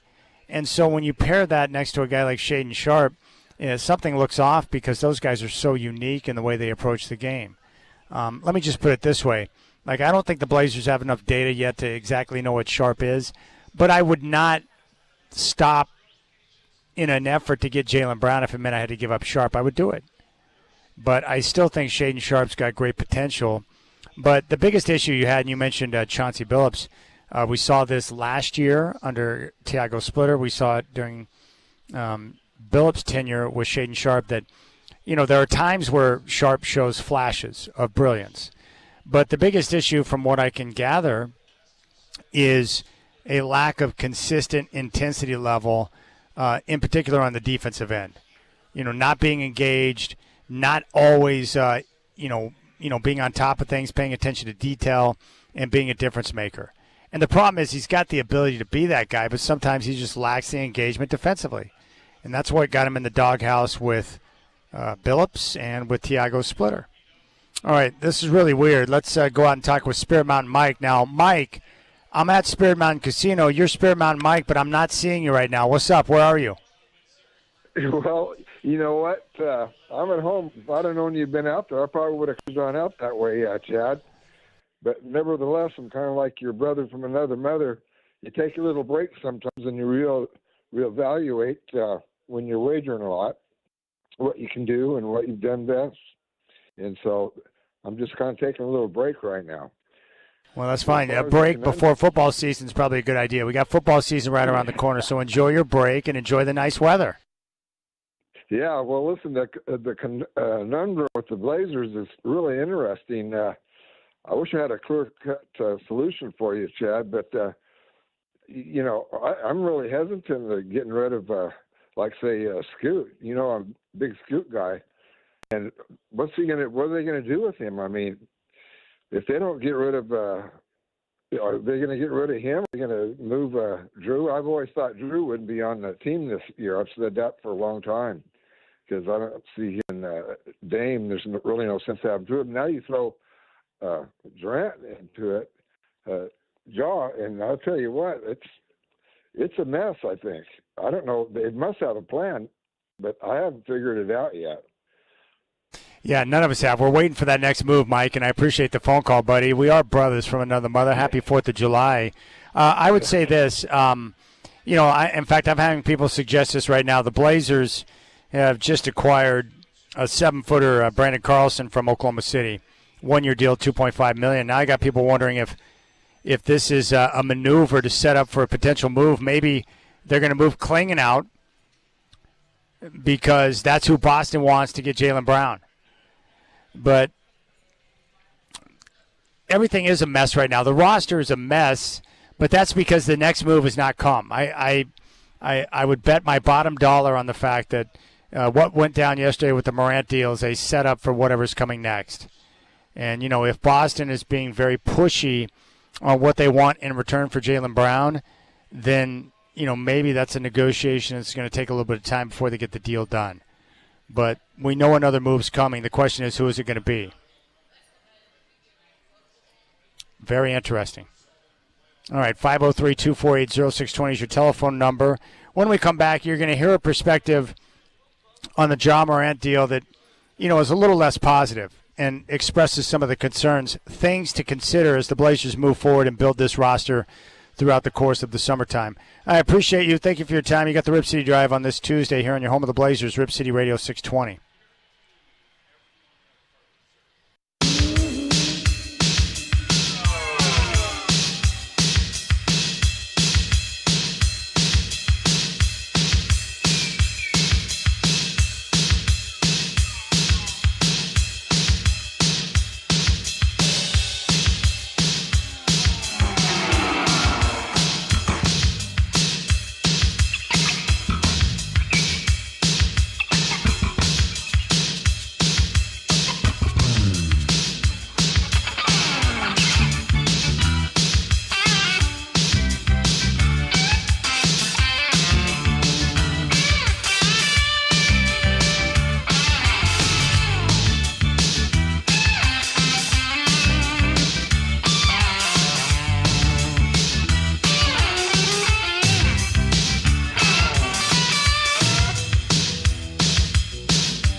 All right, telephone number 503-248-0620. 503-248-0620. You can jump on board. And I'd love your take on where the Trailblazers are at now that they've acquired Ja Morant. And what move do you think is coming next? That's really the big question that's on everyone's mind. The latest move involving your Portland Trailblazers was the acquisition of Brandon Carlson. I'll have more on that in just a moment, but I wanted you to get an alternate take on the Ja Morant deal. Here is Dave Deckard. I asked him if he was surprised when the wheel went down yesterday, the move from BlazersEdge.com. Well, I mean, like most people, I'm semi-stunned. I won't say that this has never been on my radar before, but I thought at this point they were going for a different class of player, more looking either to bolster the present or build for the future, not to go back 10 years in playing style and roster construction, which is kind of what they did. Now, the first time they did this with Damian Lillard and C.J. McCollum, it didn't really get them to the promised land. Maybe they're thinking Ja Morant is a superstar upgrade to that formula, and if Dame can recapture some of his old magic, maybe they're good to go. I have doubts whether it's actually going to work out that way. With that being said, then, do you look at this and think, okay, what's coming next? Like, the move in a vacuum doesn't make much sense to me, but if they're setting up for another deal that's coming later tonight or tomorrow, then it would make sense. So how does your mind work around that? Sure, or sometime during the off season. Yes. It's going to be awfully hard because, look, you already had questions. First, is Damian Lillard going to be back? And one of the things that may happen here, now Dame is making all kinds of noise about being back full strength and stuff, but we don't really know that, right? So if Damian Lillard is not back full bore, then maybe Ja Morant becomes a substitute of sorts. Not quite the one they probably need right now, but it still kind of works. But let's assume Dame is back. You have Damian Lillard, who's used to controlling the ball and is a supremely high scorer. You have Ja Morant, who is used to controlling the ball and is a supremely high scorer. You have Deni Avdija, who has just made his first all-star team by becoming a high scorer and controlling the ball. Something's got to give there. The fact that only one of those three players plays defense and only one of those three players can shoot, and it's a different player than the guy who plays defense, makes you think that, wow, that triangle has a lot of proving to do before you figure that it's a good mix for Portland's success. We're talking to Dave Deckard, BlazersEdge.com. With Jaylen Brown, do you like the idea of the Blazers being aggressive and bringing Jaylen Brown to town? Jaylen Brown? Yeah, I mean, if they could still go get him, but I don't know. That just adds to the problem at this point. You'd have to guess that somebody, I mean, look, we haven't even mentioned Drew Holiday. Maybe he's on his way out, although trading away Drew Holiday for Ja Morant is quite a culture shock, right? So that's a big shift right there. But maybe Drew Holiday's on his way out for someone, maybe Drew Holiday and someone else. But if you're bringing in Jaylen Brown, then where does he play? What does he do? Did you keep Dame and did you keep Ja? Because now you've got the same problem with even less height and even less defense. And who's going to come off the bench? And so I don't think that's, I mean, unless they can't move Ja if they aggregate contracts for a while now, unless Dame is on his way out somewhere. This doesn't make sense that Brown would be on his way in then. Well, I think the majority of discussion right now has Drew Holiday, Shaedon Sharpe, and Scoot Henderson exiting, and you would bring over Jaylen Brown. That's kind of the discussion right now. Would that make any sense? Oh, boy. I mean, again, where do you play? Well, first of all, we'll just skip over the fact that they are getting rid of all the assets that they both drafted and future drafts, right? So everything you did in the rebuild, you are moving out at this point. Okay, Donovan Clingan, you have left. That's about it. And I guess you got Toumani Camara in there. But, like, your whole 4 or 5 year plan just went out the window. Also, you can't reset in the future because if you're trading those three, you know you're trading a ton of draft picks with them because Boston is not going to trade Brown for that combination without future draft capital, which means now you've got three guards who all want the ball Brown is a better defender than the other two, but he's not an all-world stopper, so you don't have a lot of defensive presence. You don't have a lot of three-point shooting outside of Damian Lillard, and again, they're all kind of mid-sized or smaller. It's just against everything that carries to win in the modern NBA. It's a head-scratcher even if that happens. Interesting. Dave Deckard, BlazersEdge.com, with us here on the Rip City Drive. When you put it like that, it raises my anxiety level a little bit. So let's walk through this. I mean, you're a smart guy, Dave, and you've been seeing these kind of stories for years. So what does your mind tell you? Like, do you think this is just the move and they're done, or do you think something else is probably coming and they're setting up for another move? Well, the major media figures are saying right now that that's the move and they're done. I have a hard time seeing that. Maybe in the short term, maybe this off season, but this can't be the permanent plan, right? And maybe they figure they're going to rehabilitate Ja Morant and then flip him. Or Damian Lillard's only got a year left on his contract, and then Ja's the guy, although Ja's only got 2, right? So there's that possibility. But what I think is basically they saw a chance to go out and get a 26-year-old, because Ja's still young, and he's a high scorer, and he's been an all-star, and he's dirt cheap. I mean, Jeremy Grant, they wanted to kind of get rid of him anyway. His production versus contract wasn't adding up, and his time had passed in Portland. Chris Murray was not developing as fast as one hoped and basically wasn't an offensive player at all. So they got rid of 2 pieces that they weren't using at all for Ja Morant. This harkens back to Neil Olshey's moves, where you have to look at the cost and you have to look at the value, and you go, because of the low cost and because of the high potential value, it's worth the risk. But that doesn't mean, just because something's valuable doesn't mean, or has a good value ratio, I should say, doesn't mean it makes your team better. It's like going to a garage sale and buying an ottoman that's really good but clashes with all the rest of your decor. Well, you got a good price on it, and it is a good ottoman, but is it really going to enhance your living room? I'm not sure about that. We're talking to Dave Deckard, BlazersEdge.com, here on the Rip City Drive. If you have Dame and Ja in the backcourt together, do you think this could be an effort to get Dame off ball? And if so, do you think that's something we could see now that he's making that transition back from the Achilles injury? I mean, it's got to be, right? But that's up to Dame himself. And here's the real problem, and, you can shuffle back the coaching situation in this. You got a guy, a first-year coach here, on essentially a permanent one-year deal, making his NBA debut as a head coach, and you just threw Ja Morant at him. I made this comparison elsewhere. It's like, okay, it's like knocking on Micah Nori's door, handing him a flaming bag of dog poop and saying, here you go, welcome to the neighborhood. By the way, the HOA is going to be around in a few minutes to see if you can keep this house clean. I mean, gosh, that's a lot of stress. That's a lot of things to figure out. And does Dame move off ball? Frankly, depends on Dame. And what happens if he doesn't want to? Or what happens if the team isn't winning right away when that happens? Does Dame want to go back on ball? If Dame wants to control the ball, what happens to Ja? He was suspended the last time. People make notice of his firearms suspensions by the league. The last time he was suspended was from the Memphis Grizzlies themselves for conduct detrimental to the team because he argued with his coaches and also didn't get along with other players. And he had an injury, but we don't know. It's kind of murky gray area whether he sat out the rest of the season because of that injury or because this just wasn't working there. This is the chaos that has the potential to erupt in that locker room. And it's not a very pleasant prospect.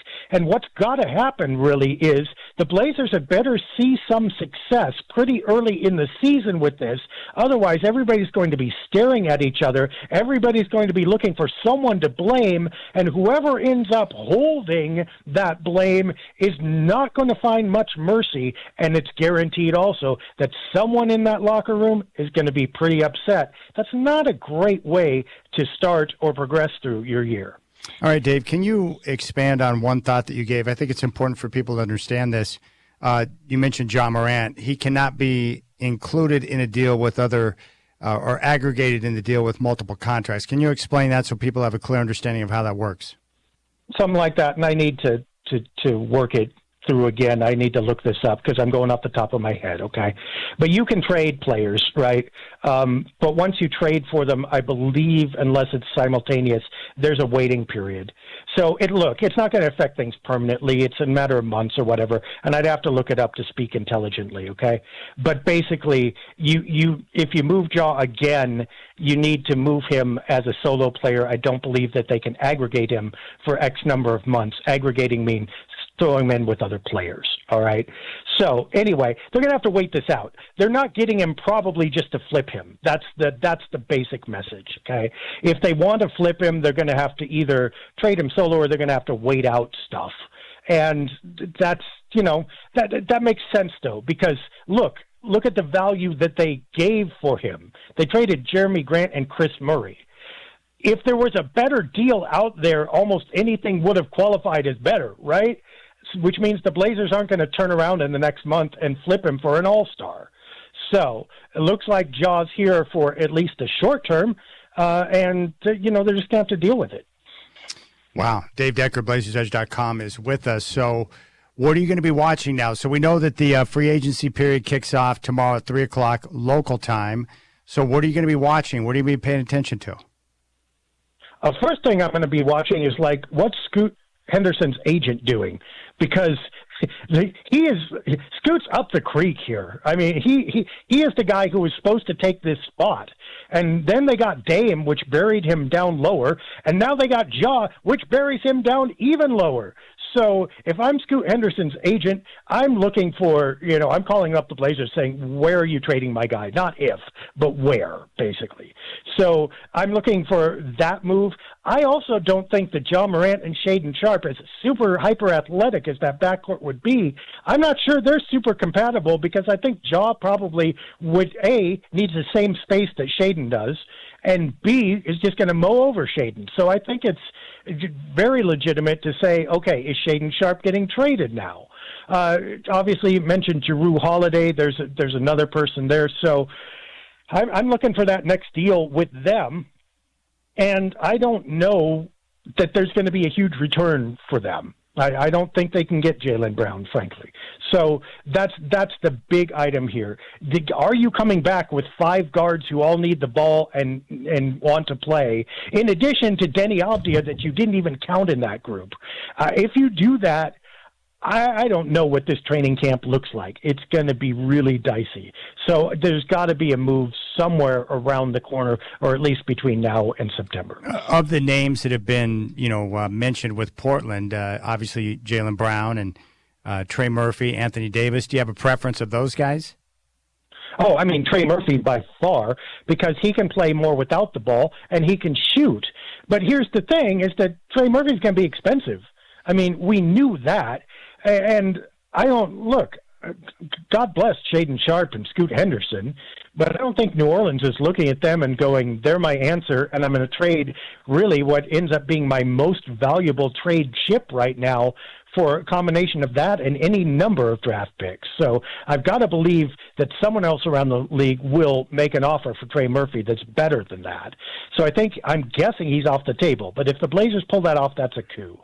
Anthony Davis, I think, would fit in a sense in that at least he can theoretically play defense when he's not injured. But the problem is he's always injured and he's very old.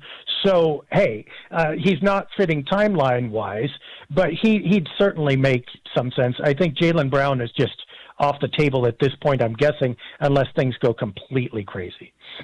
All right, you got to check out the website, the Trailblazers website, BlazersEdge.com. The man behind that is my good friend Dave Deckard, who's with us right now. Dave, I really appreciate you coming on to share your insight, and enjoy the evening, and we'll catch up again soon.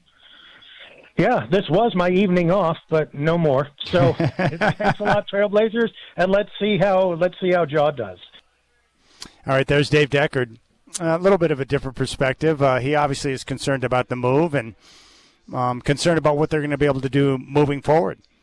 And I think we all agree that the move by itself doesn't make a lot of sense, but we got to wait and see what that next move is for the Trailblazers, and if they're going to go big game hunting with their new owner, Tom Dundon. 503-248-0620 is your telephone number. it's your time. Jump on board. I want to hear your voice. I want your take. I want to know what you think. Let's air it out as we get ready for a 4th of July weekend, which is going to be awesome. 503-248-0620 is your telephone number. You got the Rip City Drive on your home of the Blazers, Rip City Radio 620.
All right, 503-248-0620.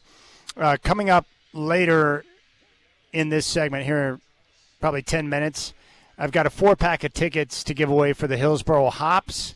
And this is a group of tickets to sit in the Rip City Radio Row coming up on Friday, which is July 3rd. And these are probably going to be some tickets you want. One, because if you haven't been out to the new ballpark, it is spectacular. But also coming up on Friday the 3rd, they're going to do fireworks following the game. So they're going to light up the night sky in the All-American weekend over at Hops Ballpark. So you're going to want to be a part of that. So we'll give those away coming up here in about 10 minutes.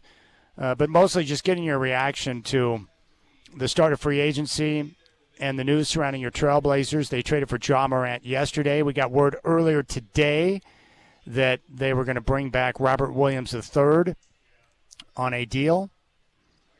3 years and $44 million. So that's a big deal. And then we also got word that they just signed free agent 7-footer Brandon Carlson on a 1-year, $2.5 million deal. So they have a backup to both Time Lord and Donovan Clingan, which is very helpful. He comes out of the Oklahoma City regime. So we got a couple of Johns. Let's talk to them right now. Let's start in Welch's. John is joining the Rip City Drive. John, I appreciate the call. What's on your mind? Fire away. I just want to talk to you about people have been voicing the concern that Dame needs to have the ball in his hand and that Denny needs to have the ball in hand. Well, last year, Denny started doing the ball handling because they needed him. It wasn't that he needed to have the ball in the hand.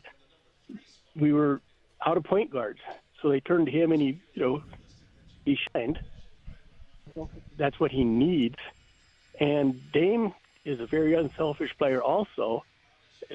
On nights when CJ was having a hot night, Dame was willing to just assist and facilitate and not have to have the ball in his hands. So I don't think that they're going to have a problem sharing. And also, Dame, for years, wanted to have another star. So, I think he'll be happy to do that. Well, John, I appreciate the phone call. I would say with Dame, I think the year off of being able to observe and watch games and understand, how this team plays, how the different guys on this roster, create on the floor, how they operate, I think that's going to help him. The one thing about Denny Avdia, yes, he was handling the basketball out of necessity, but the Blazers are at their best when he's got the ball in his hands. And while he doesn't necessarily need the ball in his hands, Denny Avdia became an all-star last year because he had the ball in his hands.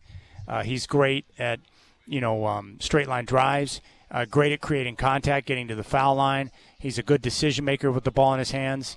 I just think Denny's better with the ball in his hands. He's also the Trailblazers' best basketball player, so you probably want him to have the ball in his hands. I agree with your assessment on Dame. I think Dame is an unselfish player. I just know that he spent the majority of his career with the basketball in his hands. So how effective can he be in an adjustment if he's on the floor with Denny or Ja and he doesn't have the ball in his hands? Can he still be effective? Can he, be able to move and get those opportunities as a spot-up jumper? That's something we're going to have to see. But I agree that Denny's unselfish, Dame's unselfish. Hopefully they'll be able to figure that out. The problem with Ja is that he most definitely is best with the basketball in his hands because he's not a high-percentage shooter. He's better when he's able to create and attack the paint. He's obviously a very good passer, can set up his teammates. But if he's on the floor with someone else who's handling the basketball, I just don't think Ja's in the best position to succeed if he doesn't have the ball in his hands. So we'll see. But I agree with your assessment on both guys being unselfish. Let's go back out to the phones. Another John, Salem. Hey, John, I appreciate your call. What's on your mind? Fire away. Well, first of all, I don't think Joe Cronin should tell anybody what his strategy is, and he's better served by keeping his cards close to the vest. If you look, I think he is trying to build a team around depth as a weapon. I think the new NBA is no more 7-man rotations. You either have a 10-man rotation or you're chump change. And I think with the Blazers, having a 3-guard rotation coming in, first of all, Denny with the ball in his hands, having Drew and Dame on either side of him, those defenders aren't going to leave those guys wide open so they can go help on Denny. That means Denny's in one-on-one downhill matchups. that favors Denny.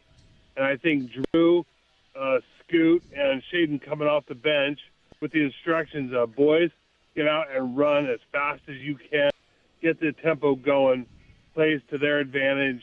I think that's exactly what Shaden wants to do. I think that's exactly what Ja wants to do. I think that's what Scoot wants to do. You'd have three guys 26 and under that can get out and run.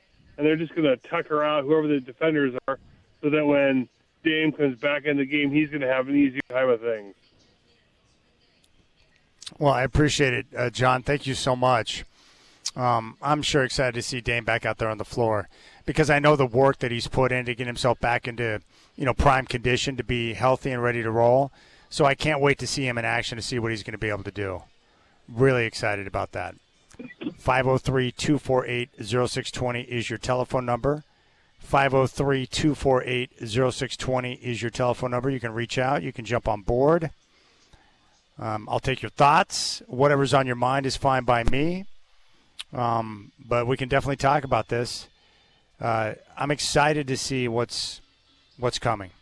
Well, let's go out to Aaron in Vancouver. Aaron, you're next up on the Rip City Drive. Fire away.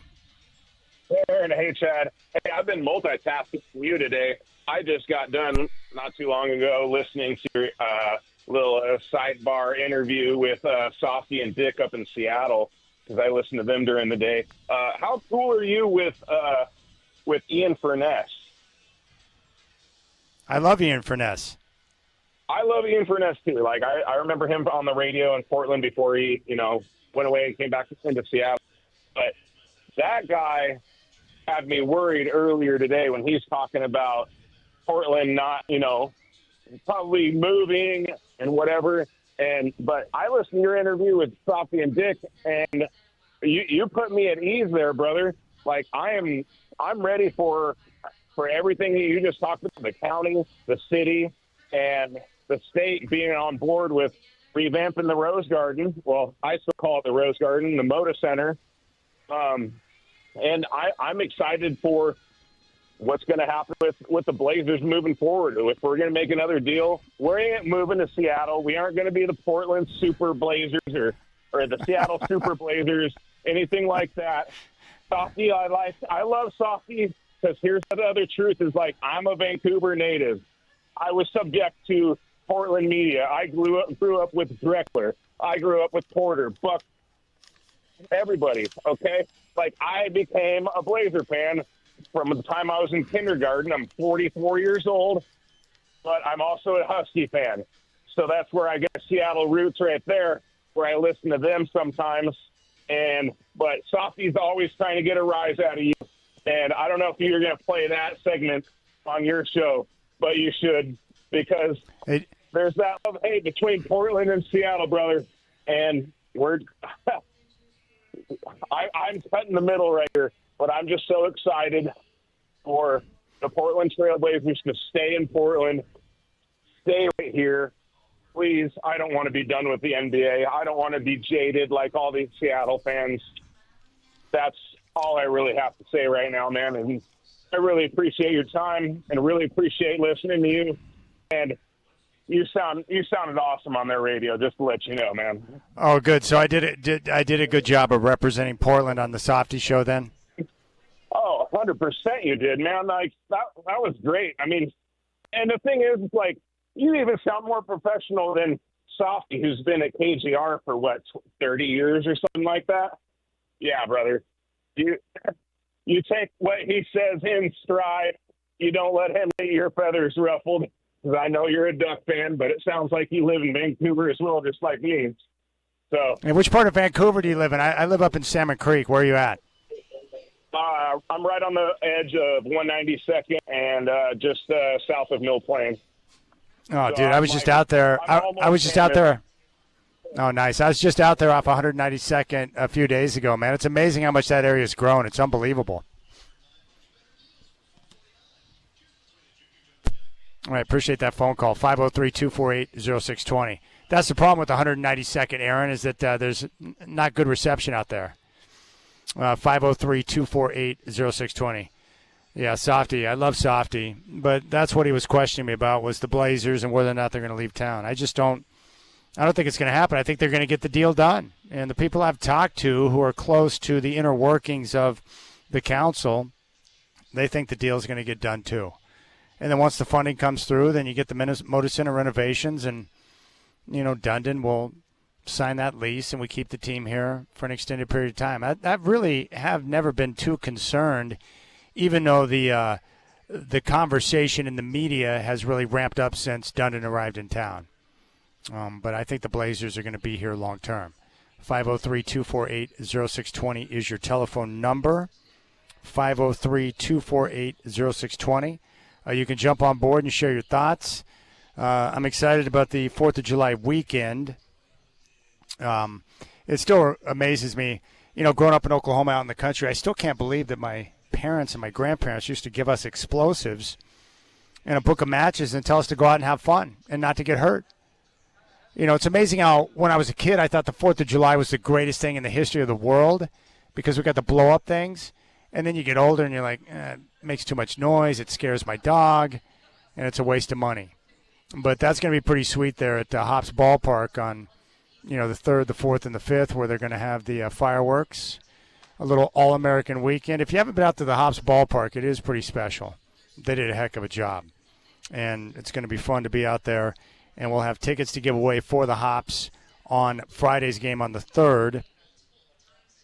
And we'll do that here in just a few minutes. But you can jump on board. 503-248-0620 is your telephone number. Let's go out to Ali. Ali, I appreciate the call. You're up on the Rip City Drive. What's on your mind? Yeah. Hi, Chad. How you doing? Very well. Nice to talk to you again. Good. I liked that interview with your son. He was so brave and smart, man. Thank you. I'm still amazed. I can't believe that he got a job and he's working. And I talked to him today. I said, "Are you working?" And he goes, "Oh, yes." And so he's out doing some stuff right now. But I am really proud of him. So I'm glad that you heard that, and that makes me happy. No, that's a good. You're proud dad, and I like that thing. That's why I'm calling, And remember I said one time that I'm going to get out of a limb and the Spurs is not going to win the championship because they're not playoff tested and happen to be true, so I'm glad today. I'm just amazed at how many people are negative about getting Jack Moran. And, we didn't give a lot for him, so I don't know why all this negativity. Give the guy a chance and he prove otherwise.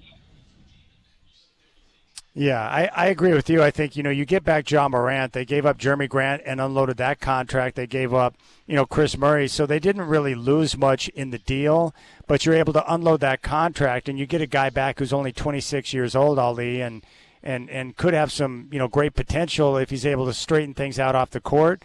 But more importantly, you get that Grant deal off the books, and now like we all believe, with 5 guards in Denny Avdia, it's likely setting them up for their next move, whatever that may be, and that's exciting to me.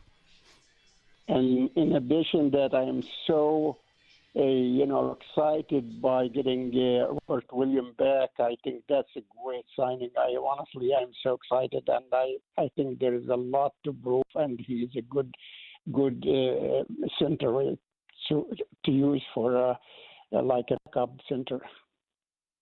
Yeah, there's no question. The great thing is, too, I'm happy for him because I know he struggled with the injuries, but, the Blazers training staff and Rob Will really found that happy medium where they got his body right. They know how many minutes to play him. They don't play him in the second of back-to-backs, and so I think it's a win-win. The Blazers get a chance to have him back on the roster, and he'll play quality minutes, but more importantly for Robert Williams, having a team that understands his body so he's able to play and be productive, and it's done so much for him personally, because I know he feels so much better being healthy and being able to play. So it's really a win-win for both sides.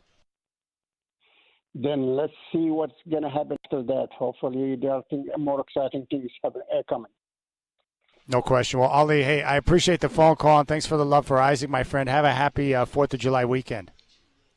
Thank you. Same to you, brother. Bye-bye. You got it. That's my man, Ali.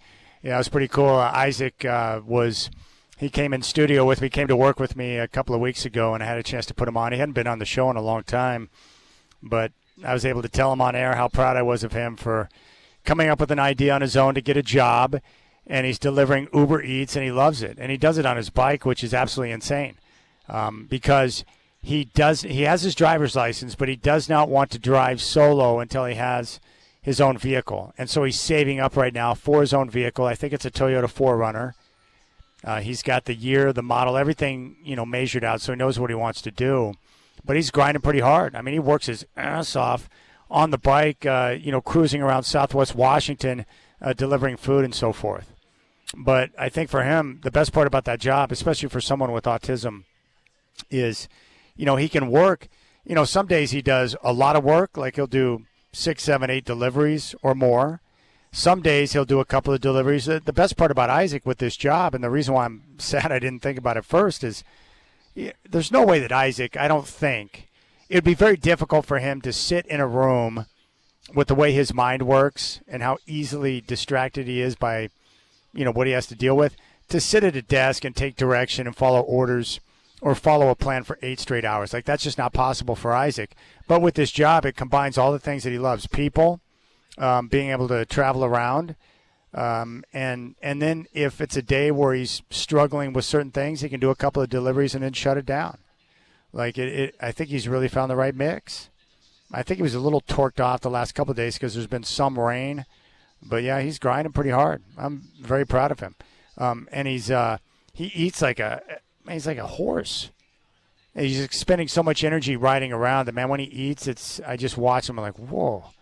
Like, he ate a plate of spaghetti the other night that was massive. I've never seen anything like it. All right, I do have those 4-pack of tickets for the Hops. This is coming up for the game against Spokane on Friday the 3rd. It's going to be a fireworks show. So we'll do it right now. Caller 9. Oh, excuse me. We'll take caller 12 in honor of John Morant's number. Caller 12 right now, 503-248-0620.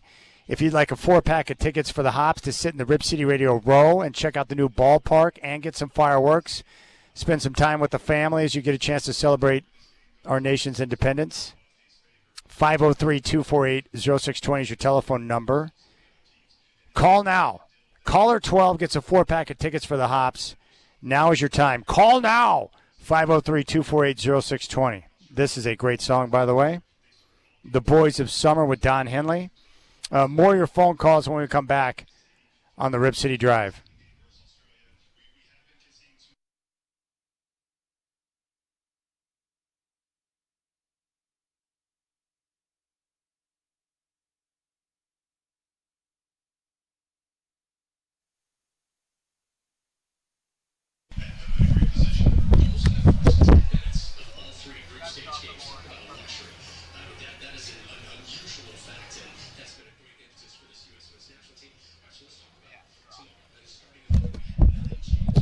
What was that?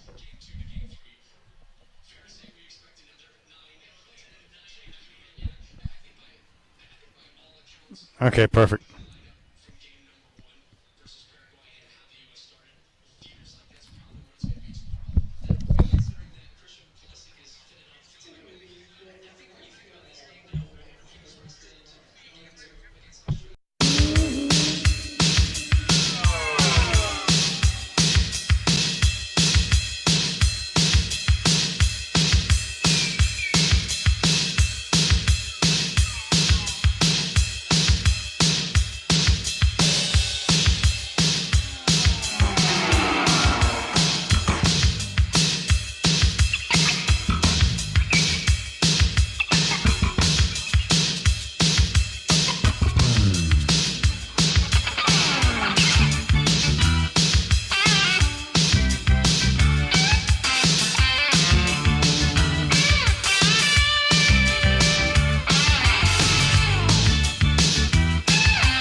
All right, 503-248-0620 is your telephone number. We'll get some bonus Rip City Drive time coming up here at 6. I'll be joined by the Hops broadcast team as they get ready for some more baseball tonight. Still time for you to jump on board if you want to share your thoughts. I do appreciate your time and hope you're enjoying your Tuesday afternoon. I'm looking forward to the upcoming days. We got some good weather coming, and I've got a lot of golf on the schedule, so I think I'm going to go. Tomorrow's a workout day, so I don't play golf on Wednesday. I'm going to play 36 on Thursday. I'm going to go Forest Hills on Friday. I'm playing in a tournament up at Wildwood on Saturday with my buddy Mark Mackey. He's out there at Heron Lakes. So we're going to play at Wildwood. I haven't been up there in a bit, so always enjoy that course. And then Sunday back out for an early tee time at Forest Hills. So that's what I've got planned over the next few days. And I was going to play this morning, but, having to be down here at Spirit Mountain, I mean, it's just too much. I made the right call. Sometimes it's hard to be responsible and make good decisions. I just didn't want to be exhausted with the driving and the walking and spending time out on the course. But, man, I was jonesing to get out there, but I made the wise choice. I hate that. I hate getting older and having a little bit of wisdom, not a ton, but enough to know, like, hey, I got to be careful here. So that's what I got planned. And then I think I'm going to join. My big thanks to Seth Hoyland. I'm going to be out there for the Hops baseball game on Sunday. I think Travis wants to take his boys, and I'm going to see if my daughter wants to roll out. So we'll get a chance to hang out and watch a little baseball on Sunday. But I do enjoy the 4th of July weekend. It was so much fun when I was younger. And we had in the neighborhood there in Salt Creek in Manford, Oklahoma, a really small town just outside of Tulsa. That's where I grew up, spent the first 9 years.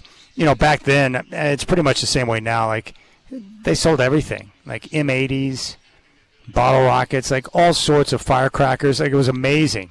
Like buy one, get two free. My Nana used to roll me up there. I was like, this is amazing. My parents and grandparents are buying explosives. But my dad let us do it 1 year. My mom was vehemently against it, but we did it.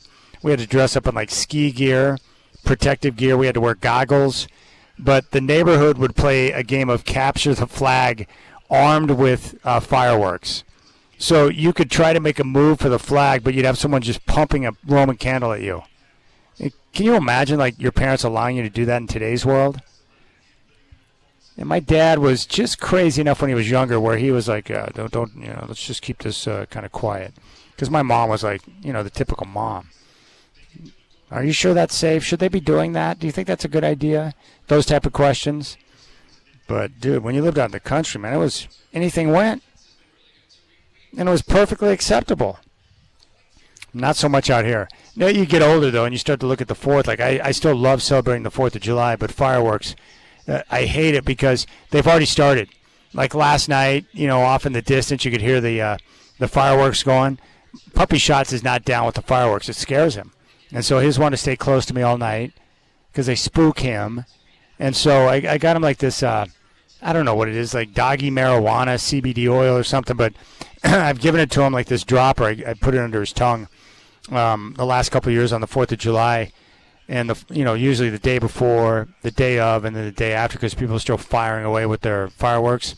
But I utilize that stuff. It helps him relax so he can sleep. But that stuff scares him.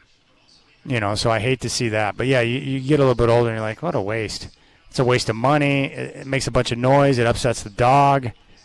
A little bit different than when I was younger. Last thing I was worried about what a dog was going to think if I decided to light up some fireworks. It's crazy. 503-248-0620 is your telephone number. Checking the Shams reporting to see what's cracking right now. Free agent forward Kobe Sanders has agreed to a 4-year, $11.2 million deal to return to the Clippers. A second-round pick in 2025, Sanders averaged 7.3 points and 20 minutes a game over 68 games as a rookie. 7-foot center Brandon Carlson has signed a 1-year deal with the Blazers at $2.5 million. Portland picks up a big man who has developed in the Oklahoma City Thunder system. Kawhi Leonard to the Raptors has been agreed to. The Clippers will receive unprotected first-round picks in 2031, 2033, and then 2030 and 2033 second-round picks, and a 2027 first-round swap. The NBA will hold the NBA Cup championship game at Butler's Hinkle Fieldhouse on December 11th. Tim Hardaway Jr. agreed to a one-year, $6.5 million deal with the Heat. So he's on his way. He was a contributor to the Nuggets last year. Free agent DeAndre Jordan has agreed to a deal to return to the New Orleans Pelicans for a 19th NBA season. That's incredible. Free agent forward Asumene Ding has agreed to a 3-year, $17.5 million deal to return to the Bucks. And there you have it. Those are the big ticket items, or the things that have gone down over the last few hours since free agency kicked off. Jock Londale has intended to sign a 1-year deal, $14 million, to return to the Hawks. And LeBron James and his crew have informed the Lakers they're going to move on to select a different team. So LeBron will not be back with the Lakers next year. And, of course, for the Blazers, they agree on terms with Robert Williams III to come back. 3 years, $44 million. So he's going to be back with the Blazers. And that's good because they're going to need a backup to Donovan Clingan, and Robert Williams III last year obviously was a perfect fit. You know. So there you go. And what can you say? I think Robert Williams is going to fit him fine. He did last year, and now I think with the Blazers they found the right mixture in terms of minutes played, rest. And, you know, a lot of times for a player it's just about finding the right fit. You know, you wouldn't think that originally when he came over from Boston, but, you know, Portland's turned out to be the right fit for him. You know, the right comfort, the right fit. It's worked for him perfectly. And the medical staff has found the right mixture, and so I'm excited for Rob Will. Really like him. He was big time last year. Led the NBA in three-point blocks, ultra productive, and he turned out to be, you know, one of their better players in that first-round series against the San Antonio Spurs, which is nice. So really appreciate that. Excited. But the big question, of course, is what's next? What is next? The other thing that was interesting to me, too, was the way that Laker report came out about LeBron. The Lakers decided to let LeBron, you know, and his team kind of paint the picture of what was going on. So they announced that he has informed the team that he's going to move on. But the truth is the Lakers weren't going to bring him back. They weren't going to re-sign him. They're moving in a different direction. They've got Luka Doncic, but they allowed LeBron to tell the story. And now he'll move on, and we'll see where he's at. And here's a message from the 503 I just got. Too bad old LeBron wouldn't come to play with his buddy Dame. Well, that'd be interesting, seeing LeBron on the Trailblazers, wouldn't it? All right, we'll come back on the Rip City Drive. When we do, Rich Burke and company going to join me as the Hops get ready to take on Spokane and get ready for their All-American weekend at Hops Ballpark. So we'll do that next. I appreciate your time on this Tuesday. You got the Rip City Drive.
Well, the Hillsboro Hops continuing to play good baseball as they get ready to open up a series against Spokane tonight from Hops Ballpark in Hillsboro. And joining me right now, Rich Burke and Matt Rickard. Rich, what's going on, my friend?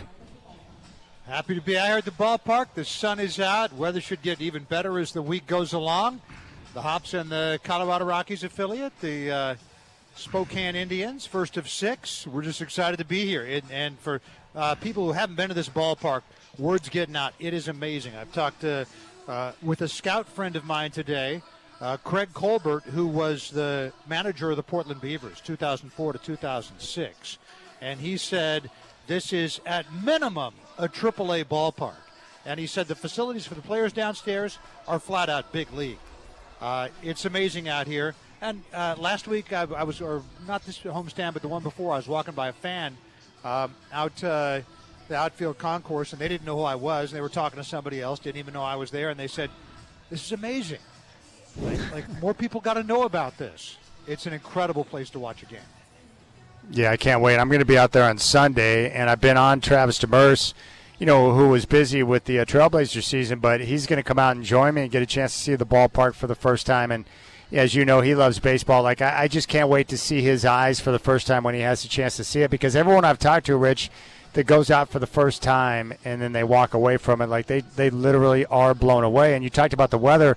I think that 4th of July weather is starting to look like sunny, and temperatures maybe around 81 degrees. So we're going to have perfect weather this week. It's a great time to get out to the park if you haven't been there to check out some baseball.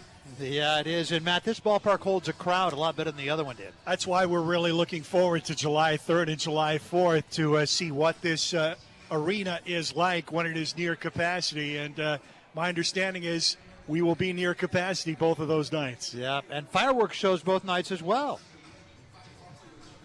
Yeah, that's the best part. I love the fireworks, and I love getting a chance to celebrate that way. And, of course, if you're going out with kids or you got the family, the kids love that as well. I just, like you guys have mentioned, hundreds of times, the attention to detail and the way it's set up, like, it is perfect. And it's just, ballparks, we've talked about this before, like, what makes baseball so great? It's the uniqueness of the different ballparks, but the one they put together there in Hillsboro and what you guys have been able to do and to see it now. And I saw Rich Burke on opening night, the first game, and he had a million things going on, and I looked at him, I said, "What do you think?" And he said, "It's unbelievable." And that's really what it is. It's unbelievable, and I love that. Matt and Seth and I, we feel like we're walking around in the dream. It's crazy. And our broadcast booth, we've got the best seats in the house. Yeah, it is. Yeah, right behind home plate, elevated, so you have a great view of everything. And, the one thing that Seth has reminded me over the last couple of weeks when I've talked with him, you guys are getting a chance to watch a lot of good prospects for the Diamondbacks right now. And as a result, getting some of those, big-time players up, the big-time prospects, the Hops are playing good baseball of late. They've been on fire. Yep. I always feel compelled to say it because I know a lot of your listeners aren't familiar with the structure of minor league baseball and how it works. They think of the Hops, they think of the Pickles, they kind of lump them all together, and that's just not the case. Pickles are a great product.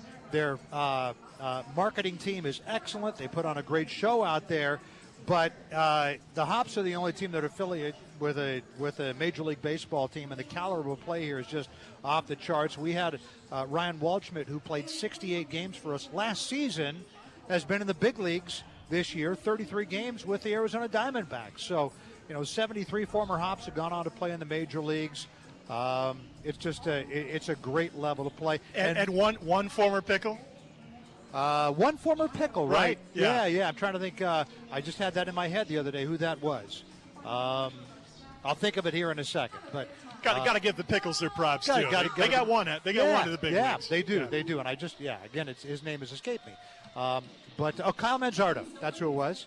And so we've had 7 former Hops make their major league debuts this year. And, Matt, we got a ton of guys this year who I think are going to play in the big league. Oh, no question about it. A lot of potential pitching prospects on this team. We've got a middle infield of first-round draft picks that are playing excellent ball right now with Casey Cunningham at shortstop and J.D. Dix at second. They're going to be in the lineup just about every night. Slade Caldwell still building up his skill set. He's had kind of a tough year offensively, but still showcasing his defensive acumen with outstanding coverage at center field, spectacular catches, and getting on base with regularity. One of the top stolen basemen in the league. And the quality of the catching we've had has been extraordinary. Hops have already sent one up to Double-A. Alberto Barriga, one of the top defensive catchers in all of professional baseball, catching more than 40% of opposing base stealers over his career. And they've just plugged in another prospect to replace him in Carlos Birahondo, who's been very impressive, blocking behind the plate and provides a punch in the offense just like Barriga did before he departed. Yeah, and Chad, I want to kind of tack on to what Matt was talking about there with the draft. A lot of your listeners might not understand because they're used to the NBA draft or the NFL draft where there aren't many rounds. The Major League Baseball draft is 20 rounds, and 5 years ago they cut it down from 40. And as recently as, I think, 15 years ago, it was unlimited. Mike Piazza, the Hall of Famer, was drafted in the 62nd round.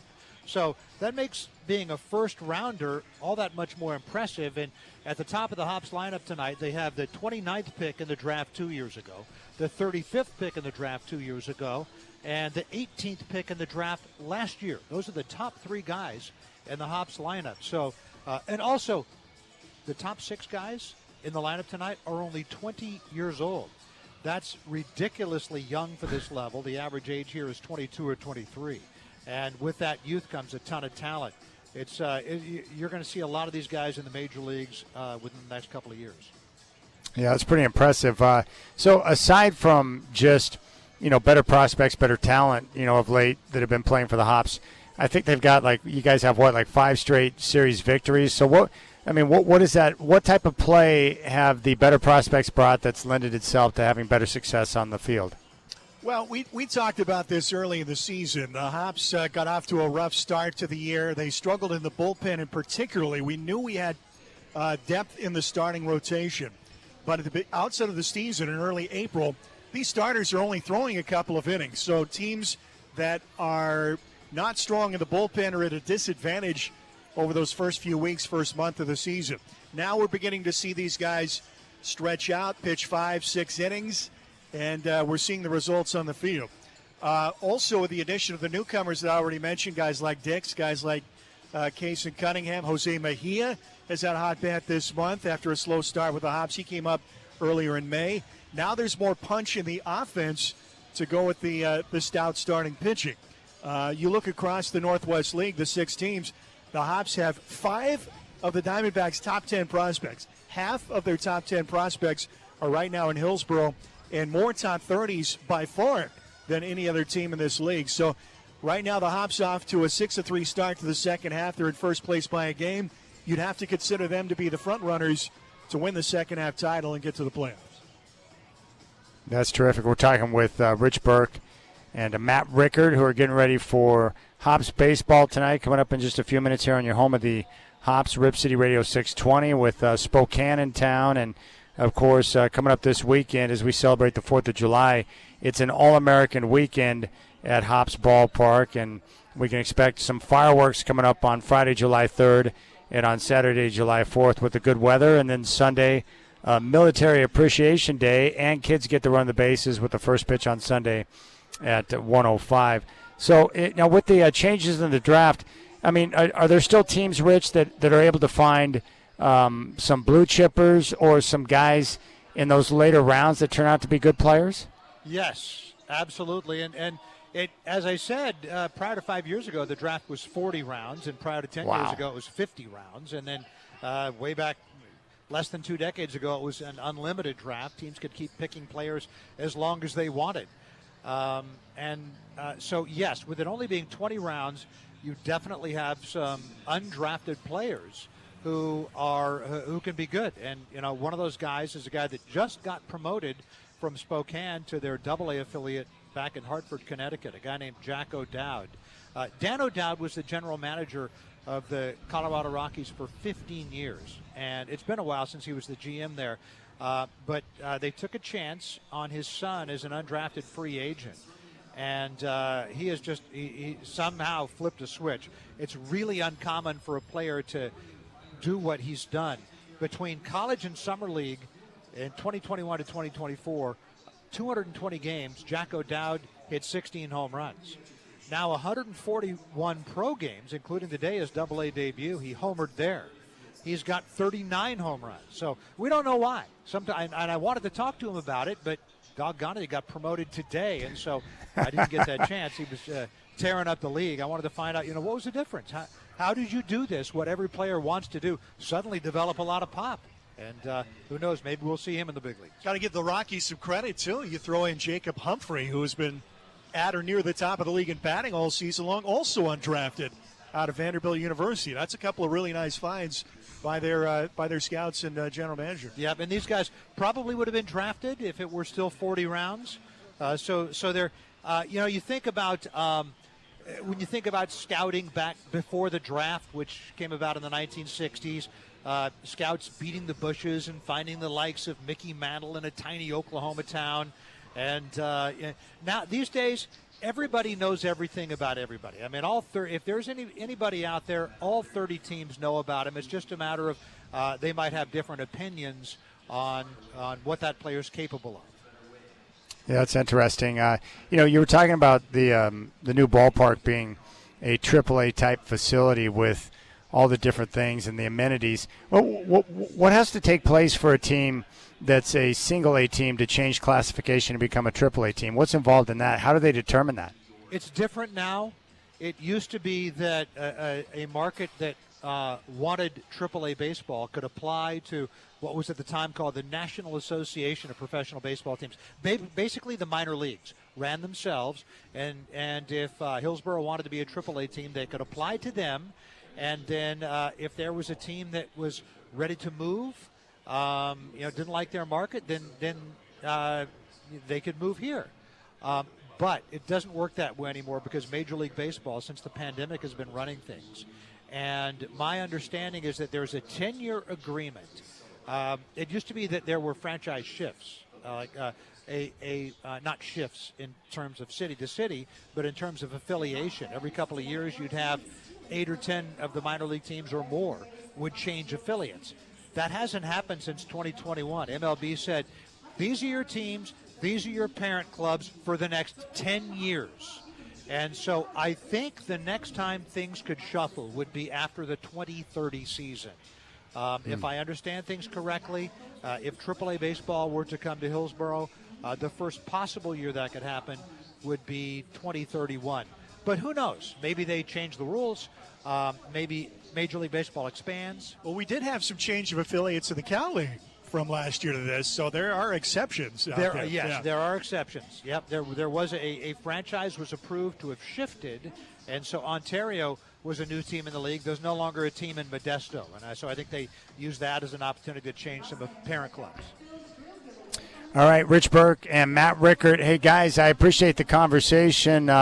Enjoy the call tonight as you guys kick off a series with Spokane, and I look forward to seeing you guys out at the ballpark this weekend. Yeah, you'll be here Sunday. Who you coming with, Chad, and who else? I mean, Travis Demers, the boys, and I think my daughter Kaylee's going to come along as well. So a little